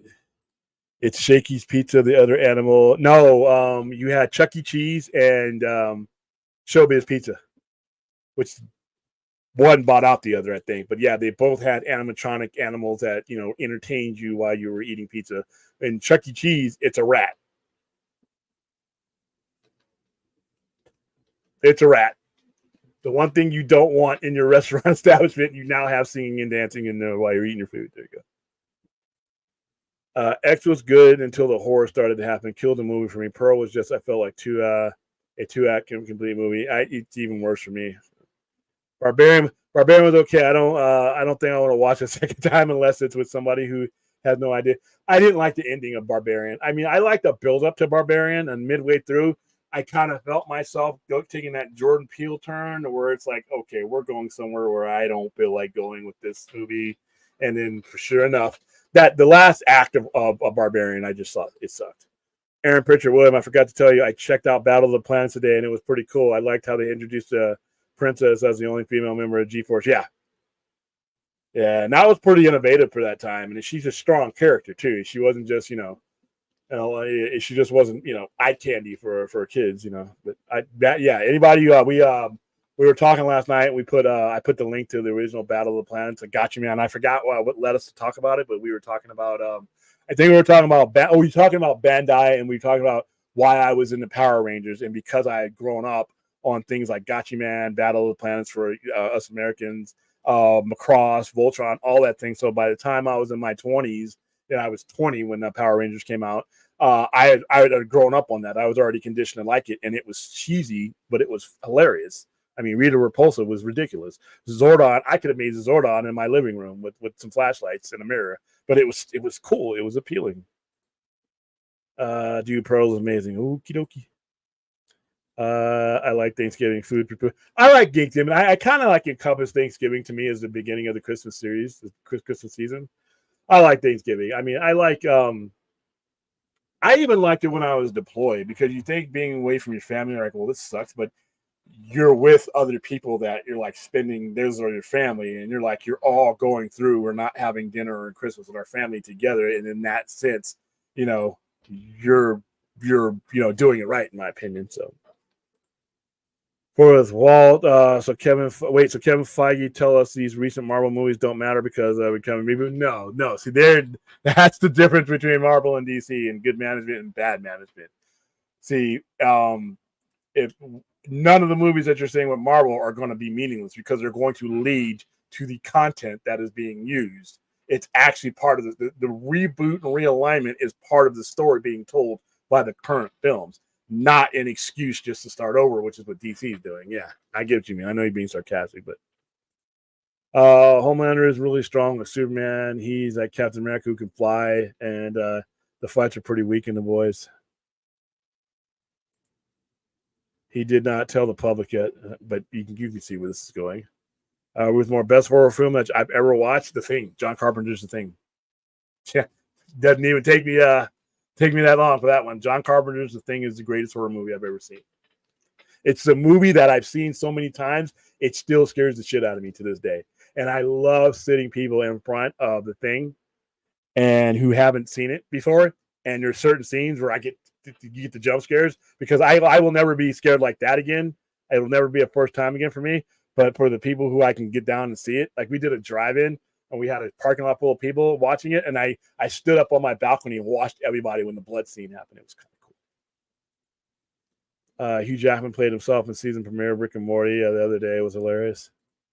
Somebody told me Rick and Morty, the current stuff isn't as good because the guy left. I'm not sure. Studio Ghibli's The Boy and the Heron has quite the English language cast. Okay. Society. I there's literally a face coming out of an ass in Society. No joke. And I know the guy. He's on my Facebook page, and we've done business, and I know I could pick him up and call him right now. I know the guy who did that. Society, the stuff. Ruth Monroe has good taste, not like it. Stop taking shots. William, thoughts on, according to Bill Simmons, executive producer of an upcoming Vince McMahon Docuseries Vince McMahon will not have any final say or make changes to the docuseries that is slated on Netflix. I've heard about that, and that's. I mean, listen. If you follow wrestling as long as I have, you know what a sleazy fellow Vince McMahon is. I don't know if they're going to find anything shocking in this documentary. It might be told in a different way, it might be a little bit more raw, but pun intended, I guess. But yeah, I think or the boys kind of overrated in my opinion. It's okay, but they stall too much. Yeah, I'm in Vegas. I'm assuming you said you're in Great Britain. I get a lot of Great Britain people. How would you feel about casting Kurt Russell as Jor-El in Spider-Man? Spider-Man Legacy. I wouldn't mind. I love Kurt Russell. I think he's one of the I've grown up with Kurt Russell. It just seems like Kurt Russell has been in every movie in my childhood. I mean, we just talked about The Thing. Screaming Mad George was one of the ones that did the makeup effects in Society. Yep, but yeah, look up. Yeah, and I got Nick would bring his pictures, and he's got this weird ass mohawking thing that he's got on his head, and when he was making that one, and when he was making The Thing. I like Swiss music, but not sure she's a huge star. Yeah, printing money, basically. Yeah, listen, there's a lot of people. Music is subjective. Liberace made hundreds of millions just playing the piano. Hundreds of millions. I mean, the guy was so rich. I mean, his piano would sell for more than most rich people I know will ever make. All right, let's see. Are the whack ass get that trash out of here? Here's a room for the trash movie for us. Damn. Wow, they turned on an Oakland A's stadium into a golf range. Yeah, pretty much. They're going to be out here pretty soon. Can't really mess that grass up anymore. It's already, they're leaving. They're coming to Vegas. Azteca Aguilar, Art the Clown is on top of the world right now, like Scarface with horror. The world is yours. Oh, Lord. I meant to say, do you think there'll be a different innovation of Superwoman than the man? Yeah, I think that if you ever see Sasha Calles again, it'll be in an Elseworld, and I think James Gunn will use his own. But I think it would be an absolute crime if we never got to see Sasha Calles again as Supergirl. I really want to see her. I enjoyed her in the movie. All right. Wow, they are going at it against each other, Azteca and fourth. Across the Spider-Verse again, amazing. Yeah, like I said, it's the best Spider-Man movie. Can I just say a huge thanks? Got to go soon. Live stream was always awesome. Have a great day. Hey, thank you for coming by, Ruth, and hope to see you again. Nun, I heard you saying that the Nun was realistic horror of villain in the last 15 years. Every time it popped up on the screen, you screamed. Yeah, the Nun has a lot of jump scares. And I heard the Nun 2 does too. William, oftentimes I wonder what did Toby Emmerich do at New Line Cinema when he was the head before he became head of Warner Brothers. He was one of the main executive producers. He actually had a pretty good record, a pretty good reputation before he hit Warner Brothers. Hey, what's going on, Larry? How you doing?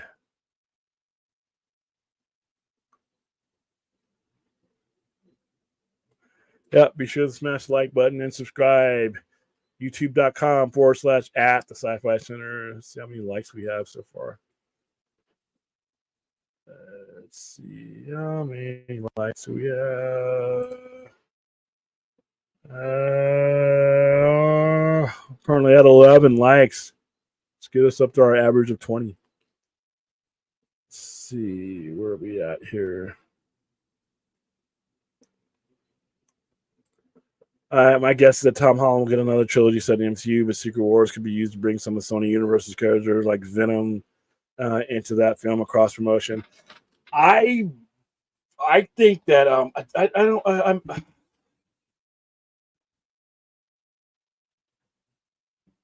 don't know. I don't know because remember the whole thing that they did with part of the symbiote, and then it didn't go anywhere. I don't know. I don't know if Sony's going to be willing to, to let other companies have first dibs of some of their characters again. To be honest with you, and I know we differ on this, I think Sony's actually getting some wind behind themselves here. I think they're actually getting the confidence to, and like I said, them not letting them use Craven, it ended up being the best decision for both parties. But I think they're starting to understand what they have and what they can do with it. And like I said, Marvel doesn't need any of Sony's characters. They don't need any of them. They don't. They didn't need.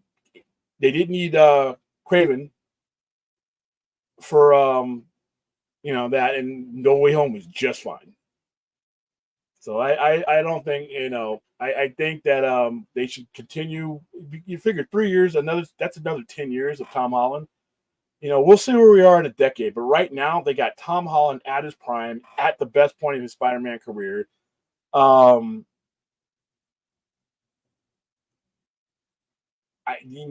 would like to see them reintroduce the villains that Toby's and Spider-Man had, but different characters, different actors, because now he's bound to meet these people. It's his destiny for a Green Goblin to appear. There's a Green Goblin for every Spider-Man, so I want to see what his is like. But yeah, I don't know if Sony is going to be just dumping everything to him. I think Tom Holland's staying in the MCU Spider-Man for another trilogy. After that, it's all up to Sony and Marvel. I think you bring in Miles or you let Spider-Man fade out of the MCU. I have a third option. I don't think they should bring it. We've already discussed this. I don't think they should. Sony should ever let go of Miles Morales ever. Like I said, that guy who does is fired. Right? The guy who relinquishes control and narrative over Miles Morales. Like I said, Google hot dog on a stick right now. Everybody right now, Google hot dog on a stick employee.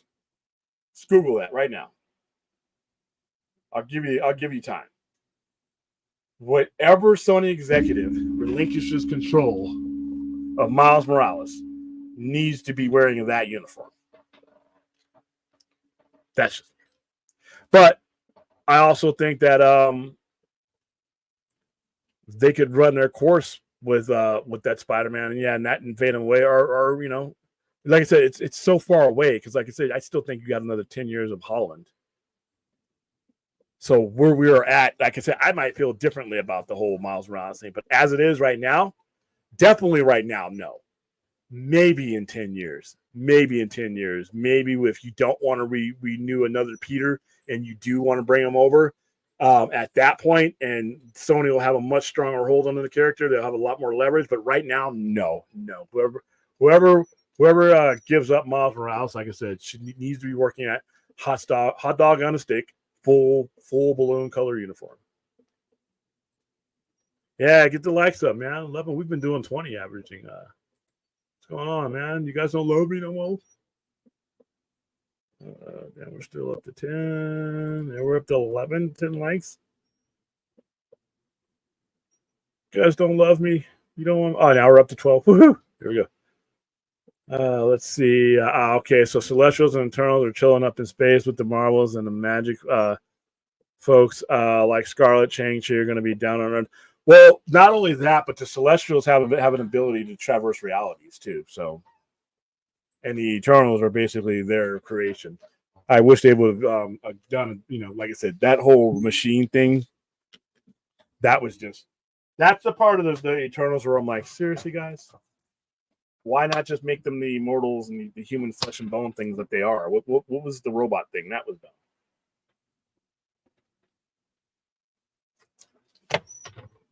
But other than that, I enjoyed the Eternals. I enjoyed Malikari, Makari. I like the actors that plays her. And Kang gonna be down on Earth traveling through time in the multiverse. He's not. Well, this Kang that they have right now doesn't necessarily travel through time as much as he exists at different points of time. The way they're laying it out here. I love his run on Doctor Who. I don't get the hate, and right.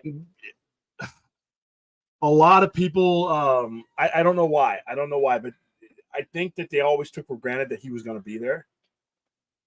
And then when he moved on to Broadchurch and did other things with David Tennant, then he left, and then you had these other people. But I love Moffat, and like I said, he's made, and I've seen every Doctor Who episode, every Doctor Who movie, seen it all, and I've watched them all in order. I've watched them with bunches of people and over again. And Moffat has done the best ones. I mean, what he did from 2005 on. Remember, Doctor Who had been off the air for like 9 years. You had it went off the air in the late 80s with the Seventh Doctor, and then after that, you didn't have Doctor Who until you had the TV movie in the mid 90s, which is the one Sylvester McGann or the one dude that was in Day of the Doctor, and then from that point, you didn't have it until the Ninth Doctor, Christopher Ellison, in 2005, and that was Moffat. Moffat brought in Tennant, Billy Piper, all those ones. That was all his stories. The 10th Doctor, other than the 4th Doctor, is the longest reigning Doctor. The 4th Doctor, Tom Baker, had 7 years. David Tennant had 5. So that's a. I don't get the hate either.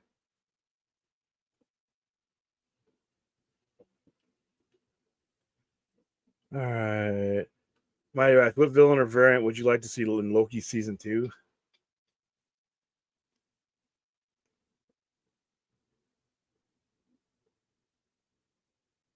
I don't know. That's a tough one.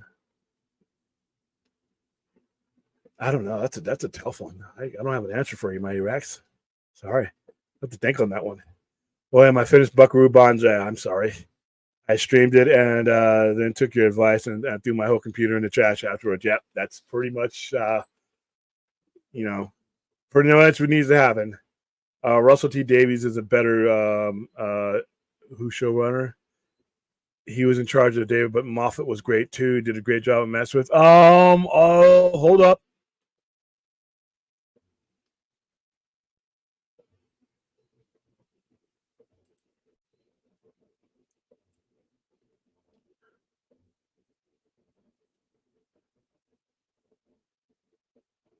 Okay, Russell T Davies was the executive producer, but Moffat wrote all that.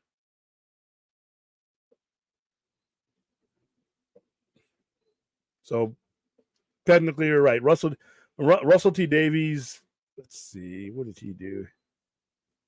But Moffat was the engine. Moffat was I mean, his writing is what propelled it. And Russell T Davies. Let's see. He just raised him. And like I said, no shade on Russell T Davies. He's up there too. But I've always, like I said, but when it comes to the creative engine behind that era of Doctor Who, for me, it's always been Russell T Davies.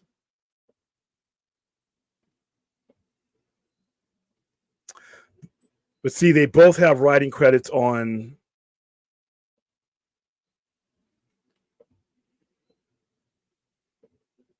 See, he has some writing credits as well in the 2005 era too. So they both did, but yeah, to me, my opinion, it's Moffat. If I had, it's Moffat for me is the guy, and I don't see why people want to throw shit at him sometimes. But we watching Doctor Who now. I stopped due to the new writers and showrunner. Yeah, a lot of people didn't like Chibi. Like the stories weren't that great. Let's see. If the MCU is rebooting, we need a new Spider-Man because I'm tired of Tom Holland. No, I just got to the point of Tom Holland I'd like, where he's actually Spider-Man and not whatever the hell that was prior. I had to wade through Iron Boy to get to Spider-Man. So now I want my payoff. Well, thought on a potential reboot of The Office. I never watched The Office. I can't give you any thoughts on that. I never ever watched The Office, and I don't have any plans to. I'm sorry. Yeah, come by and get your stuff and eat at Sister Kim's.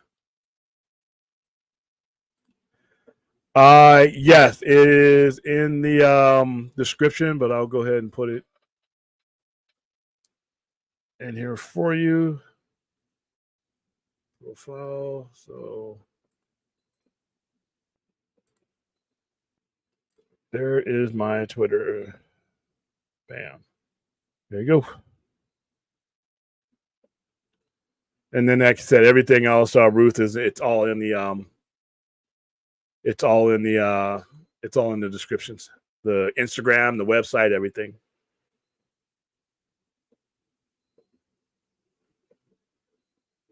Yeah, Martyrs is messed up. Yeah, it's at the Sci-Fi Center, and I just put it in there. So, never seen Martyrs? Yeah, you are.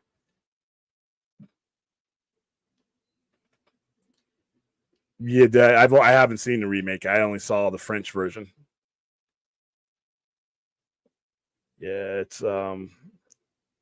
Black Friday barbecue. There you go. All right. I went outside to smoke. Thought I saw a stray cat. It was a raccoon. Nope. Back inside. Oh, come on! Raccoons are our friends. They have little hands and fingers like us. uh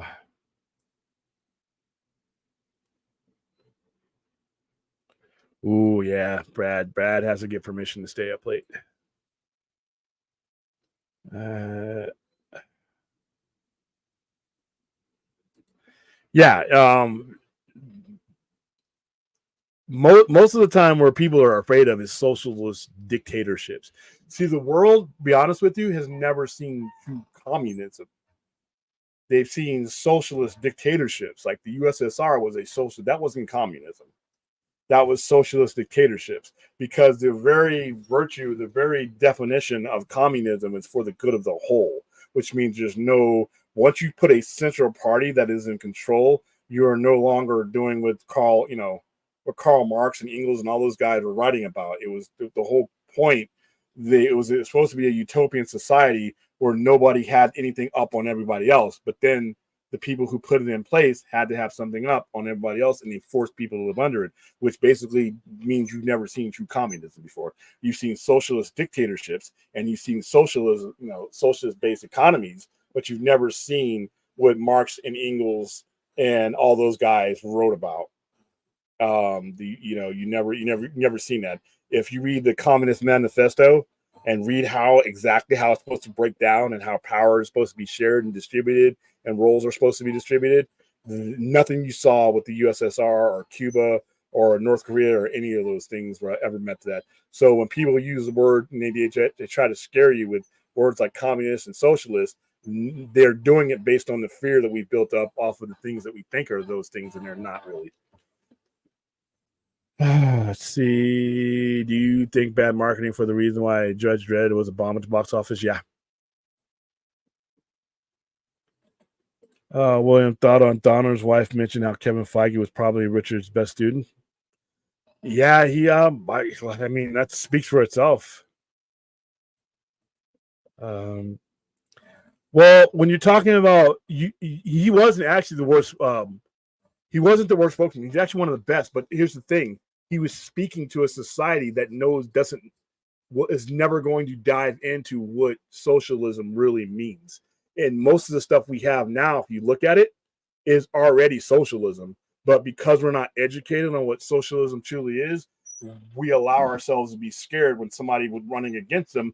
All they have to do is say, "You want to live under socialism?" Because we think of the Russians, we think of Cuba, we think of all the poor nations that used it, we think of Vietnam, we think of all the nations that use communism and socialism and used it poorly. But we don't think of the Northern European countries and a lot of the countries around the world that use it and are just fine. And we don't think of Medicare and all these other things that we have that are technically socialism.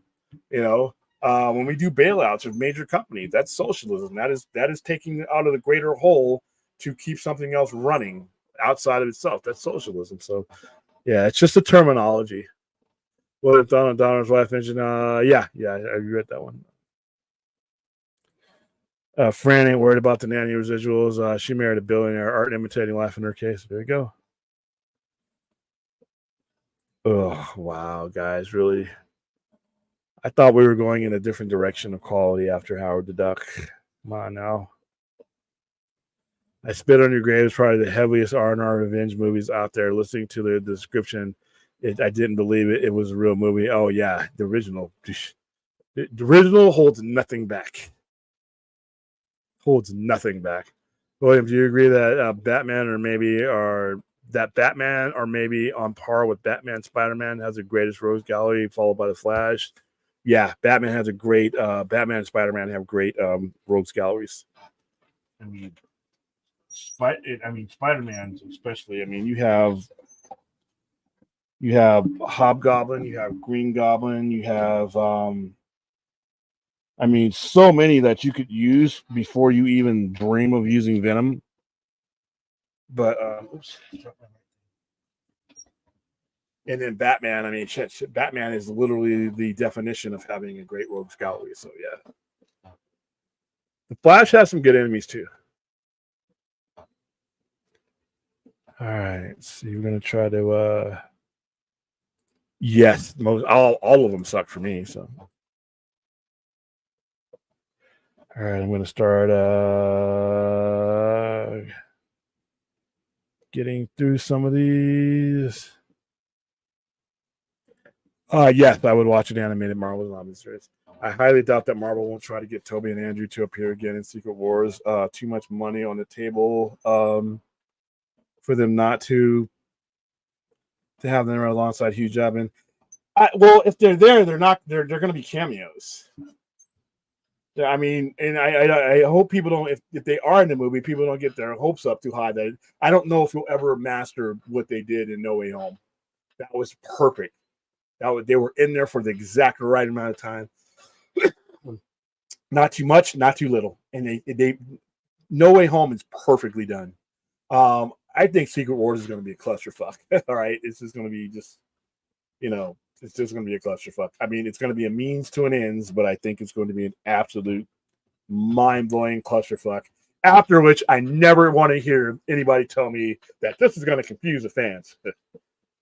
Their brains didn't explode then they're not going to. Let's see.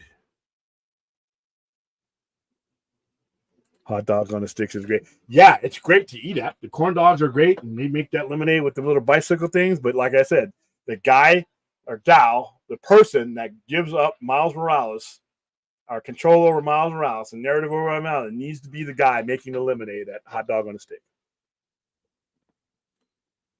All right. Let's see. Unfunny, unpuny. What are you guys? You guys are having a war in this chat room. I still annoyed that we have no clue when we're seeing Shang-Chi yet. Was it hit origin movie and nothing set up. The 10 Rings. I think you'll still see. I think that's going to be part of the multiverse thing. So. No, I was scrolling way back trying to find what I said. What the hell? Spider-Man, you need a McMuffin. Have we gone off the food trail now? Are we on? Is Rhea taking us to the food side of the force? I think you'll see him in King Dynasty. I think you'd have to see him in King Dynasty. I think you would see him in King Dynasty, and whatever part of King Dynasty or what they're doing with Secret Wars that leads to Fantastic Four. I think you'll see the Nathaniel Orchids. That's just a guess, by the way. Ninja Scroll, Wicked City, Demon City, Shinjuku. Shinjuku would be made a trilogy films, one story. Moffat did write some of the episodes for David Tennant era, but Davies wrote a majority of them. Moffat's episodes were good, though. He got to take over when Russell Davies departed. Yeah, and I'm pretty sure that if I'm right, Moffat did my favorite Doctor, which was the 11th Doctor. Like I said, I've seen them all. Matt Smith's Doctor. And not just Matt Smith's Doctor, the stories that accompanied Matt Smith's reign. Some of the best episodes of Doctor Who ever. Into the Pandoricum is probably my favorite overall Doctor Who episode. 37, that's another one. Angels in New York. I think anything with the Weeping Angel in it, but especially the ones that came on later. It's just that era of Doctor Who, and I say that put Matt Smith back on, or put him on the map, and now he's Daemon Targaryen. I mean, it's really hard to root for him now. Let's see. Here we go. I love Thomas Spider-Man. I hope he does the symbiote, especially as Man Spider. I definitely think they're going to do the symbiote with him. I don't know how they're going to do it, but they've shown that they had that when there's a piece of the symbiote that's running around. I guess I don't know. I mean, I can't even remember any of that stuff, how that ended. All right, let's see.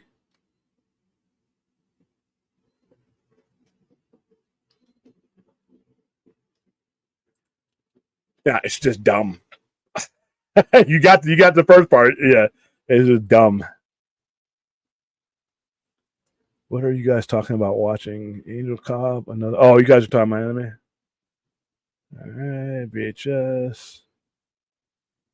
Wow, Doom Metropolis. Off topic, we didn't have a topic.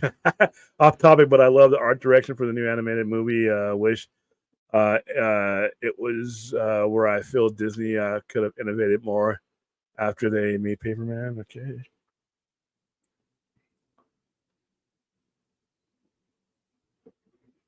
Foster Freeze, we had those when I was a kid, when I grew up in LA, man. Foster Freeze, Shakey's Pizza. Oh. I really hope Sony doesn't screw up over Marvel Studio and bans them from using Black Cat and Spider-Man 4 like they did Kraven. Black Cat would make so much sense to be introduced. I don't think they're gonna block. I don't know. I mean, they seem to have a good enough relationship, and them being blocked, I don't think it was like fuck you guys, we're not using it. They just had plans for that particular character at that particular time. I don't see them blocking Black Cat because where she fits into Tom Holland's timeline way more than she fits into whatever's going on in Sony right now. Now, like I said, I still think that Sony is going to they're going to find some way to do their own Peter Parker thing. And I think this whole Madam Web thing is leading towards that. But even still, Tom Holland's Spider-Man is at the point in his life where he meets her. He meets Felicia Hardy. So it makes more sense than Kraven did anyway. So I think they have a good enough relationship. I think there was a bumpy ride there for a second, but I think Sony has decided they're going to do whatever the hell they want, and they're going to let Marvel do whatever the hell they want, and they know, they're going to make their money. So, wow, yeah, Matt Smith's episodes are great. I just love his episodes. I would rather they use Black Cat and Holland movies and get a shit Black Cat villain movie, and Sony is obsessed with producing these days. I don't think you're going to see too many of those. Like I said, once we get Madam Web, I think that's going to complete what they were doing. But even still, I agree though, because like I said, Spider-Man's headed off into college, and those college years is where he meets her. So it makes more sense for them to use him. Yes, do it, Sony. Screw the rat. Screw the rat from Disney. Greedy little rodent. It's your property. They can take that attitude too. Possibilities for Spider-Man 4 Infinite after No Way Home, Spider-Man versus the Kingpin, and Daredevil. I don't want to see that. I'm not even sure I want to see their version of Daredevil now, that given light of recent events.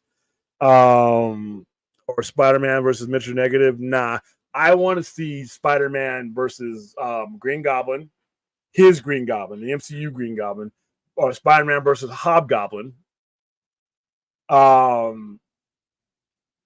I don't know about the Kingpin. Maybe, but I don't want to see him in Daredevil yet. Daredevil. I'm not even quite, like I said. I'm not. I got to see what they do with Daredevil first. I mean, Mr. Negative would be amazing to see in a Spider-Man movie from a visual level, but I don't know if it will be for a narrative level. But like I said, I want to see them reimagine and reintroduce Norman Osborn. And I know we've already had to know we haven't had this Spider-Man's Norman Osborn, and this is right where he should be meeting him. And I have a particular actor that I want to see play him. I want to see Bryan Cranston play him. I think he'd be a perfect Norman Osborn and Green Goblin, but that's just me. Last I heard, Black Cat was in one of those Tom Spider-Man 4 scripts. We'll see. And I don't see Sony fighting that because it doesn't make any. I don't see them doing too many other solo. I think they're getting their infrastructure together to do their own thing. I don't think, Catwoman fits into that. And even still, guess what? Even if they say they let Marvel, the developer and designer, it's still a Sony character, just like the Vulture. The Vulture was they developed. Disney developed that alongside Sony, and they both they work out agreements. I'm not really worried about that. Andrew Spider-Man needs. I really do want to see one more Andrew Garfield movie. The rumor has a Spidey Spider-Man is Tom Holland variant. Who knows? Who knows? I can't wrap my head around what they're going to be doing next. Are you going to watch the Doctor 60th Anniversary Special with Russell T Davies back writing and David Tennant returning? Any interest in the new Doctor Who's? Yes, very much. Very much. I think Doctor Who's in good hands right now. And I like the new Doctor. His wardrobe is a little funky. Gonna have to get used to that because some of the stuff I've seen from the set pictures, I'm like, okay, I'll grow on me. The David Tennant thing is kind of a weird situation because he's not really. Yeah, he's the next incarnation, but he's not, and there's a reason behind that, and I can't wait. Yeah, we're gonna do a special at the store for 10 years ago for the 50th anniversary. We did a 24-hour marathon where we watched pretty much every Doctor Who episode, and we just played it 24 hours. So we started because it was on a Friday, November 22nd, is when we did it. So we started Friday, November 22nd, and I slept at the store. No shit. I thought that we were just I was going to get this started. I advertised a 24/7 pajama party, plan to stay all night. I'm like, I'm full of shit. I'm thinking, like all the other things, a couple people are going to show up. They're going to watch a couple episodes. They're going to go home, and I can sneak out and go home and and be like, hey, what's up? No. Not only did people show a whole bunch of people, I got pictures of it, and I'll bring it up to you guys once we get to the actual 60th anniversary. A whole bunch of people showed, and they stayed. I slept in my office, and people who came to Doctor Who, after they got bored of watching some of the episodes, some of them decided to play practical jokes on me and push all my shit in front of my office door so I couldn't get out. I remember driving around. We were trying to find a 24-hour Starbucks because I was dead tired. I didn't get any sleep that night, and we went from 8:00 that Friday all the way through till 1 p.m. that afternoon because we watched it live with a BBC server. So we watched the Day of the Doctor live, and then we showed more Doctor Who after that all the way up till 8. So from 8:00, it was a 24-hour stretch. 8:00 Friday night to 8:00 Saturday night. It was complete Doctor Who. And people stayed. I remember it was raining really, really hard, and people still stayed it was like, man. I have people that had TARDIS blankets, and it was a special moment. I don't know if we could ever pull that off today. 10 years later, but we were the go-to place for Doctor Who. We were the only places that were showing Doctor Who, and Doctor Who's a passion of mine. We would give away paper TARDISes. We would give away. I had a TARDIS in the store, a life-size TARDIS in the store that opened up, had a computer inside. I'm big into Doctor Who, but we did a 24-hour marathon, and I'll never forget it. I would love to do it again, but I don't know if the environment is right for it now. But man. All right, Andrew Garfield Spider-Man will not come back to Sony unless Kevin Feige is involved, already confirming multiple times Spider-Man. Not really. He'll come back if there's a story and there's a job for him to come back. Kevin Feige doesn't own the character. He definitely doesn't own that iteration of the character. You wouldn't want to see Spider-Man movie focused on Spider-Man fighting a street-level crime. Well, what do you mean by street-level crime, I guess? To me, Hobgoblin and Green Goblin are street-level crimes. If we're getting a new trilogy, we got time to work out to a new Goblin. No, I'd want to start out with a new Goblin and have him as a main villain, but then have him doing what he usually does and employing other people. But I'm open to everything, but there's a lot of I would like to see a classic Rogues villain Spider-Man character. I mean, who have they not used that's a classic villain? I mean, I'm getting heartburn and I didn't eat anything that amplified heartburn. Let's see. We are at we're at 2 hours. Holy cow. All right, where are we at on our likes and stuff and algorithm thingamajiggies? We are.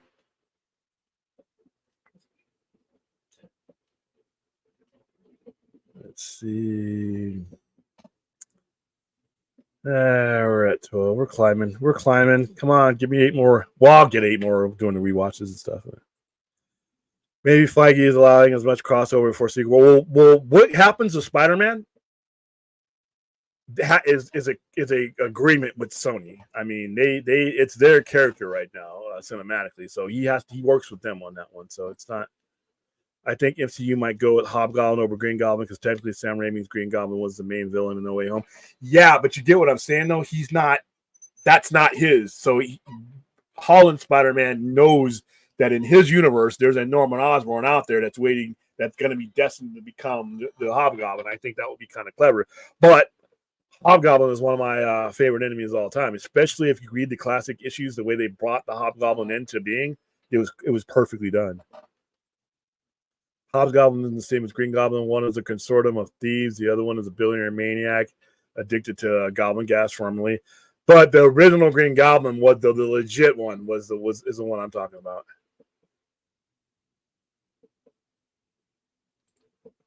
Interesting. If not, Brian, what other picks do you have for Green Goblin? After Cranston, you could pretty much put anybody in there.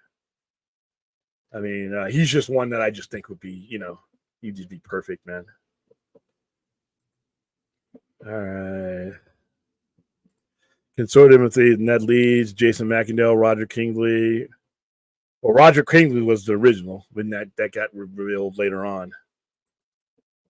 24 hours after 6 p.m., I'm not leaving my house. I don't care how much Starbucks is in. Listen, I didn't think anybody was going to show. I didn't think they would it got advertised in the newspapers and stuff, but I'm like, it was such a ridiculous concept. I'm like, nobody's going to show to this. And if they show, they're not going to stay. Oh, they showed in abundance and they stayed. I got pictures, man. I got pictures of people sleeping, taking rotations, going out, bringing food back, bringing me food. I ate well that day, bringing me Starbucks, hooking me up. I had cake at a Target. I mean, we did it. It was a special moment. I mean, I've never been that tired in my life, civilian wise, but it was worth it, man. All right. Street level crime is more down and dirty, gritty underworld villains like the Kingpin, Tombstone, Hammerhead, Mr. Negative, villains that haven't seen Spider-Man fight yet. I mean, you depending on what the story, you could the characters I bring up are my wish list. But if the story is good, then just about any of those will work. Can Madam Web set up another threat to the Spider-Verse? Technically, yeah. Given the nature of her powers, yeah. William, do you like Donnie Darko? I need to watch that. Donnie Darko is a creepy movie and it's a classic. So yeah, watch that. All right, let's see where we at. Oh my goodness. Let's see. Yeah, that's what I'm saying. They don't love me anymore, yeah. No Way Home made it seem like Norman Osborn and Oscorn didn't exist though. Norman and that movie said he looked everywhere and there was no Oscorp in the MCU, so I guess they could introduce it though. Yeah, I mean, I think that'd be perfect fertile ground for them to introduce it. But William, have you seen the movie May starring Angela Bettis? Yes, that's a creepy looking movie. Yeah, I've seen that one. There was a girl that was on our Rocky Horror cast that looked exactly like that. We were going to do a shadow cast of that movie, believe it or not. People forget how popular Doctor Who is. Chibnall era with Jodie Whittaker hurt the fandom because of bad writing, but those 60 specials with Tennant are going to bring everybody back. And you know what? And Chibnall's a better writer than that. That's what shocked me, because I heard a lot of shit about them because I ended up watching those episodes later on. all the stuff was there to make better stories. He just didn't put it together, and that's a guy who could put things together. And I was very shocked. And I thought that, unfortunately, I thought Jodie Whittaker's doctor could have been a very special doctor, but she just was shortchanged by a lot of different things. I thought I didn't like the supporting cast, and that I thought there were too many of them, and I thought too much of the story was about them sometimes, and but who knows? Maybe we'll look back on him like we look back on all these other ones. No, I actually have another half of a sandwich that I'm going to heat up. Like I said, here it is right here, but it wasn't even that big. It wasn't even that. It's an unassuming sandwich, but I got halfway through it and I was like, I felt like I was 1,000 pounds, and I'm like, I got to put this down. All right, let's see. Yeah, Jodie Whittaker was. I thought when they first announced her, I was happy, and I think she's an amazing actress. I just think that, and like I said, he just could never put it together. I just never felt that he got his footing, and that's unfortunate because I thought all of are better than what that particular iteration of the show gave anybody. I'm gonna cook up some ramen with eggs, bacon, green onions, Mr. Oh yeah, okay, yeah. Next time you're here, I'm gonna hold you to that. Jodie deserved better, and there was way too many. Yeah, there was way too many companions, and they took up too much of the story, in my opinion. Too much of the story, and there was less of her. And it's unfortunate because, like I said, I think that could have been a much more special one. Yeah, it's a creepy looking. You'll see the cover of the movie, and you'll see it's kind of creepy. Have I seen the source code? No, I have not. I've heard of it though. No ramen today. I'm actually eating somewhat healthy, although the bread is probably not good for me. If Tom Holland is getting a new trilogy, and within the parameters of each movie, he has to have his own unique villain, like the last trilogy, how would you structure it out? What villain for each movie? Okay, so Green Goblin, the first one.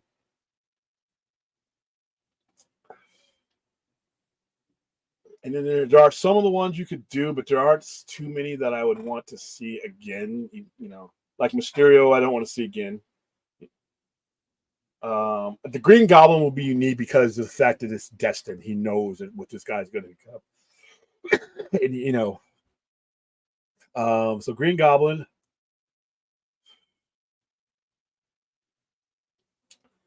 Man, that's just a tough one because, like I said, it's I don't want to see Dr. Octopus again. I want to stay away from Kingpin because I don't know what kind of Kingpin we're going to get, but D'Onofrio and this new one. I know it was a good Kingpin, but I don't know if after that whole let's see, hold on, let me pull. I really want to answer this question. It's pretty pathetic when a comic book guy like me can't just shoot that shit out, but it's a thought-provoking question, though. All right, I don't want to see the lizard again.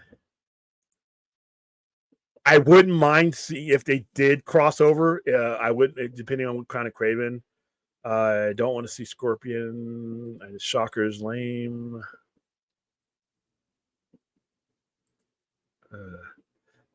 But today could also have a lame enemy, and the writing supports the lame enemy.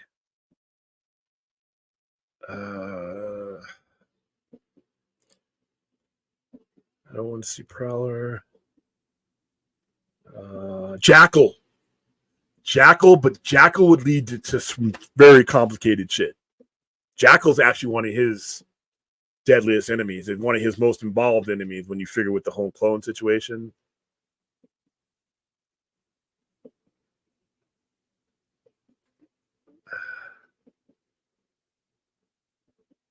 Mr. Negative, I don't ever want to see Carnage. I don't want. I'm sick of Venom.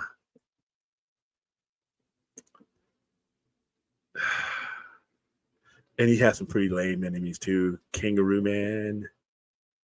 Actually, Calypso's not too lame. Dude, you got me there. Screwball. Oh my gosh. I would have to go with Green Goblin as the first one, and then I guess I would just let the story. I wouldn't mind Tombstone.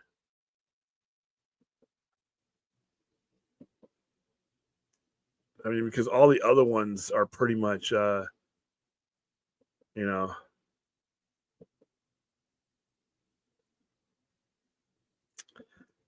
But like I said, now if are we talking? Yeah, I mean, a Kingpin would make sense. That's the point in his life with the Kingpin. So yeah, I got you there.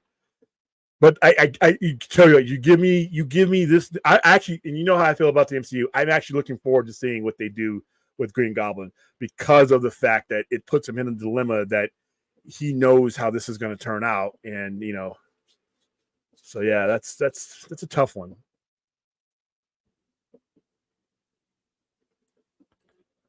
All right, yeah, you know what? We're gonna have to revisit this source code thing because I'm watching you guys talk about it in the chat. It actually sounds kind of cool. I do Kingpin for Spider-Man 4, Mr. Negative for Spider-Man 5, and then I say Green Goblin, Hobgoblin, Time. I may have Green Goblin in there for all of them, but just a different degree. Because that's what he does. He not only fights Spider-Man directly, he manipulates. He's as lethal behind the mask or without the mask and the costume as he is. Just remember, Norman Osborn is an asshole. Norman Osborn is an asshole. Green Goblin is a deadly villain. Norman Osborn is just as deadly, and he's an asshole just without the mask. He can manipulate things too. So, all right, Shocker being lame as always. Aren't they doing something with gang wars somewhere? I keep hearing that. Oh, Chameleon.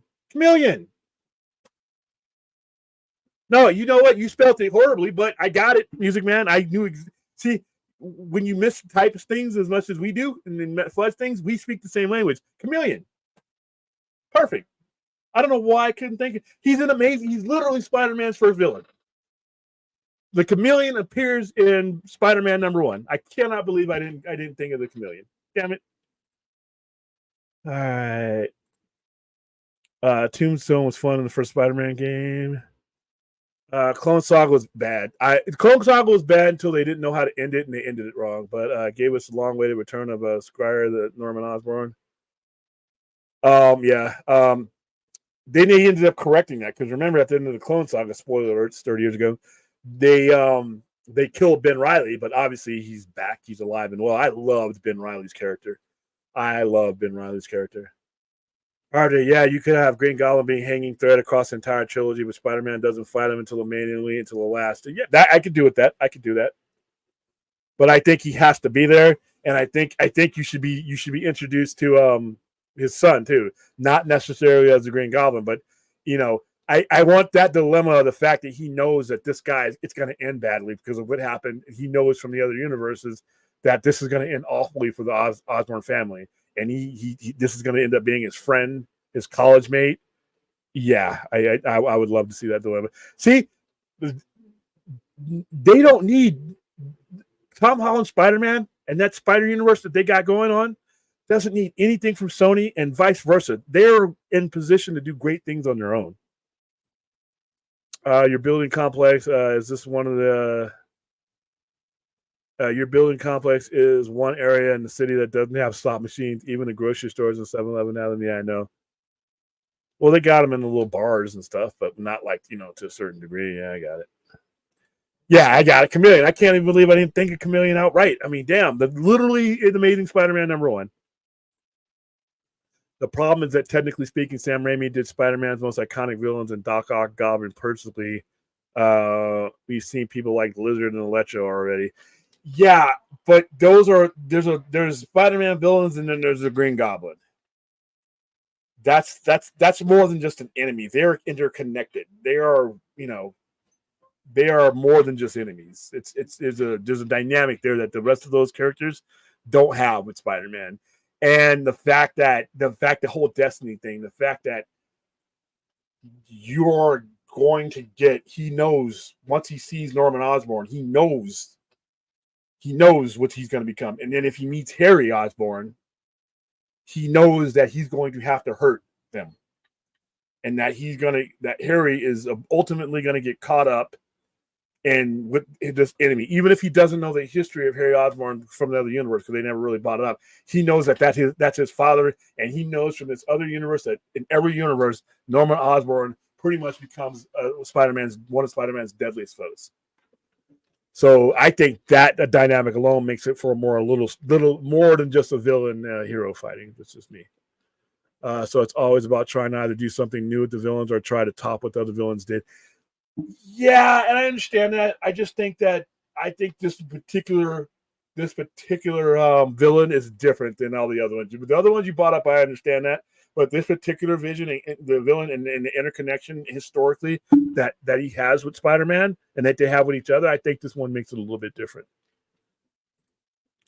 But yeah, commit no more Rhino. I don't. Oh, I don't. I'm afraid to see a new Rhino. Yeah, that's why if they are doing something similar storyline with Holland, you need to have a Harry Osborn and Felicia Hardy around. It just works better when they're in and around the adult part of his life. The symbiote thing, I would like. Yeah, they got to do it because, like I said, I want to do the symbiote story. I don't want to see Venom in MCU. I don't want to see Venom. I barely want to see Venom in the Sonyverse, even though I know I'm going to see him again because it's been widely successful for them. But I almost want to see a different. If they do a different, I don't want to see Tom Hardy's villain, Tom Hardy's Venom in the Spider. I just don't because and technically they could do it because remember this the symbiotes have reality crossing things that so they are connected to each other no matter which reality it is. So all technically all the symbiotes should all have a ancestral memory of each other. So if there's an Eddie Brock in his universe, then you could do it. I hate Venom. I love the Black Costume Saga, but I hate Venom with a passion. Venom's in Lobo Blue Beetle territory for me now. I could see them because they did bring the symbiote MCU, have their own version of Eddie Brock. Like I said, remember we were talking about this before too. We were talking about this before a couple years ago because that symbiote is going to search out that universe's Venom because he has a connection to that Venom. He's going to be lost, and the only familiar things in that universe are going to be Eddie Brock and Spider-Man. So, yeah, I can see it. I just don't want to. Oh, please don't do it. This and Jason Momoa being Lobo is like, how many times do you want to kick me in the nuts? Come on, man. Amazing Spider-Man 2 Rhino was same as Ultimate Spider-Man Rhino. Yeah, he was.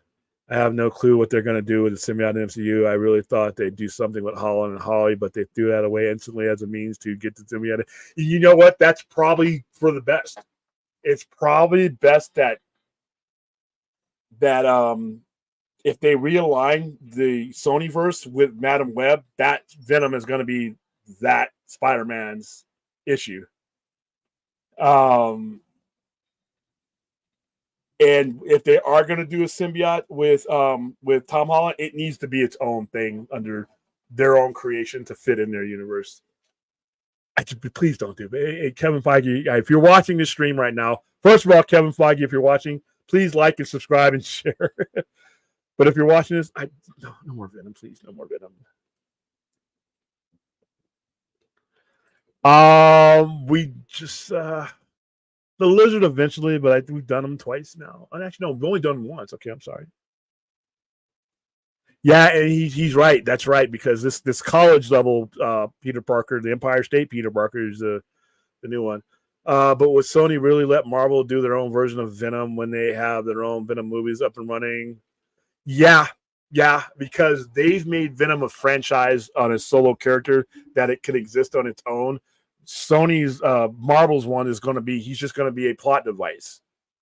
You'll probably see more story with Spider-Man and in the black costume than you would with him versus Venom.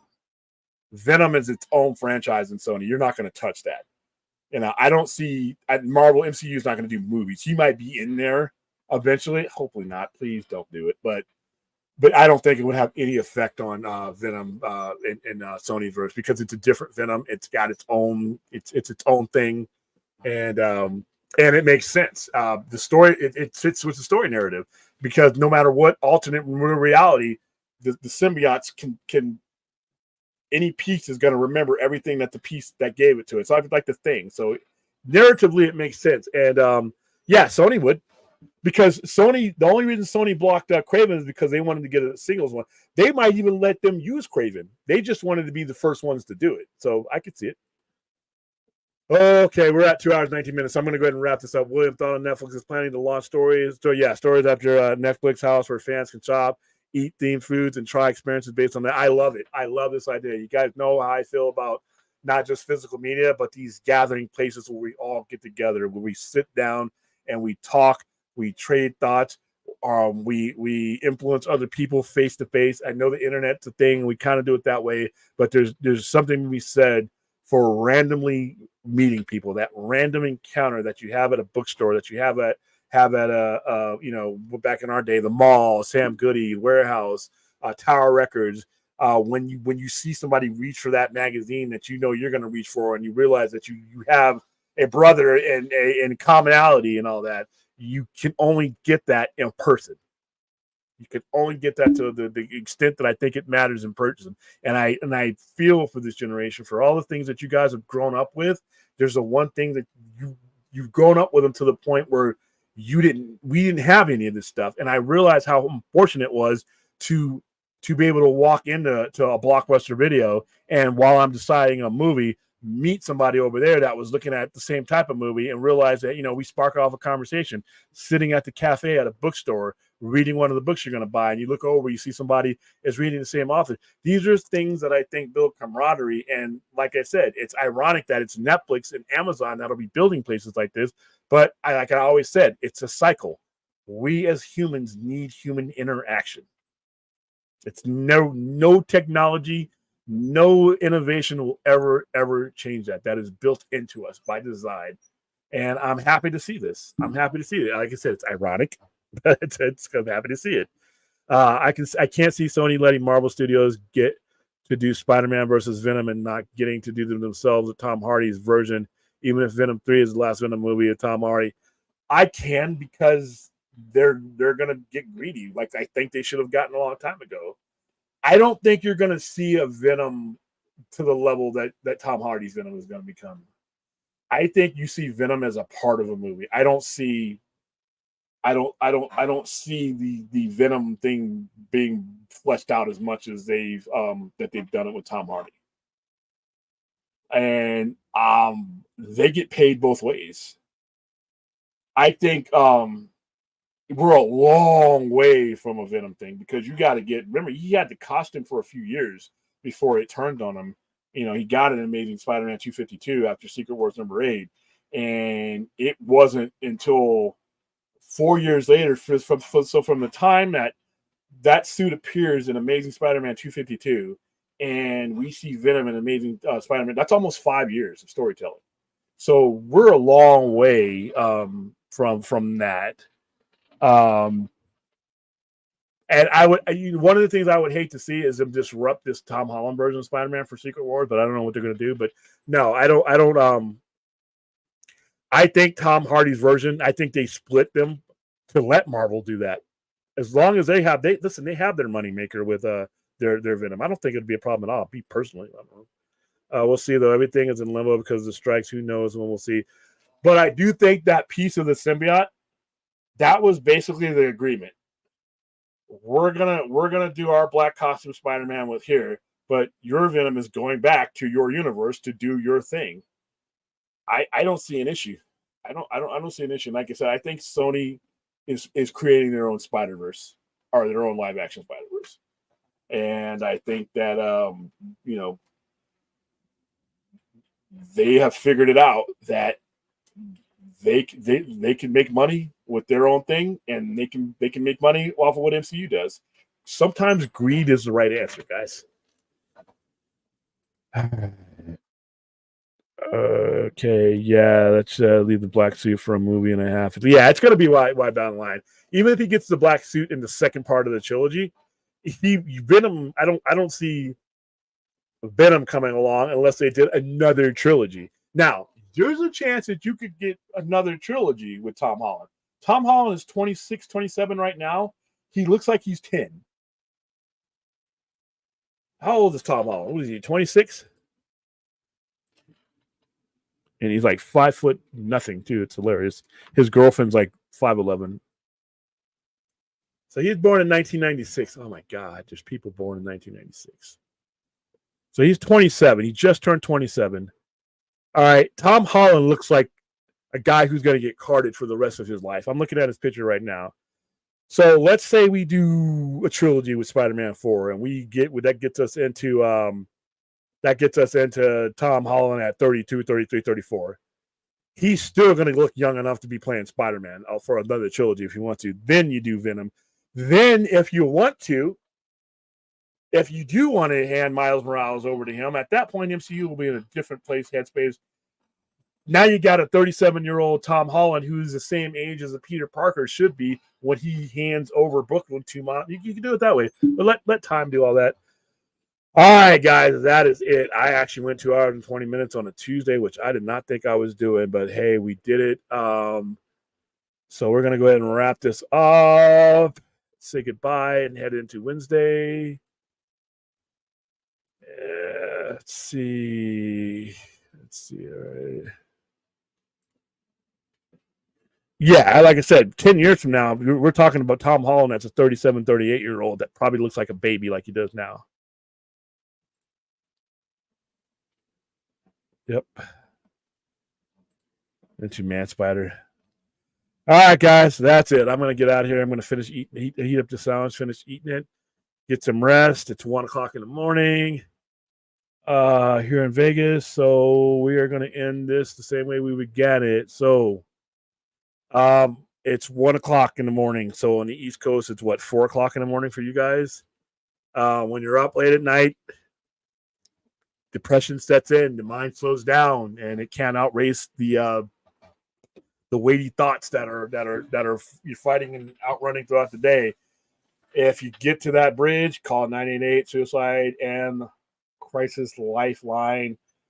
Not only if you need it, I implore you in some way, shape, or form, find some way to spread these 3 numbers. Someone you barely knew or don't know at all that may happen to you, 6 degrees of separation, somebody you know, may know, and it's a brother, a sister of a sister, boyfriend of whatever. Somebody will, when you put these things out into the virtual sphere, somebody gets their hands on them. The internet is just that, what it does. So we put enough bullshit into the internet. Why don't we put something that may save somebody's life in there? Spread 988 like the plague. And I will see you guys tomorrow. Tomorrow, I will more than likely be streaming from both the Sci-Fi Center and Point Action Lounge because I want to keep the blood flowing on both networks there. So, all right, guys, thanks for being a very, very lengthy part. This was a great discussion. Thanks for being the best part of this entire YouTube experience. And I will see you all tomorrow or later on today, maybe.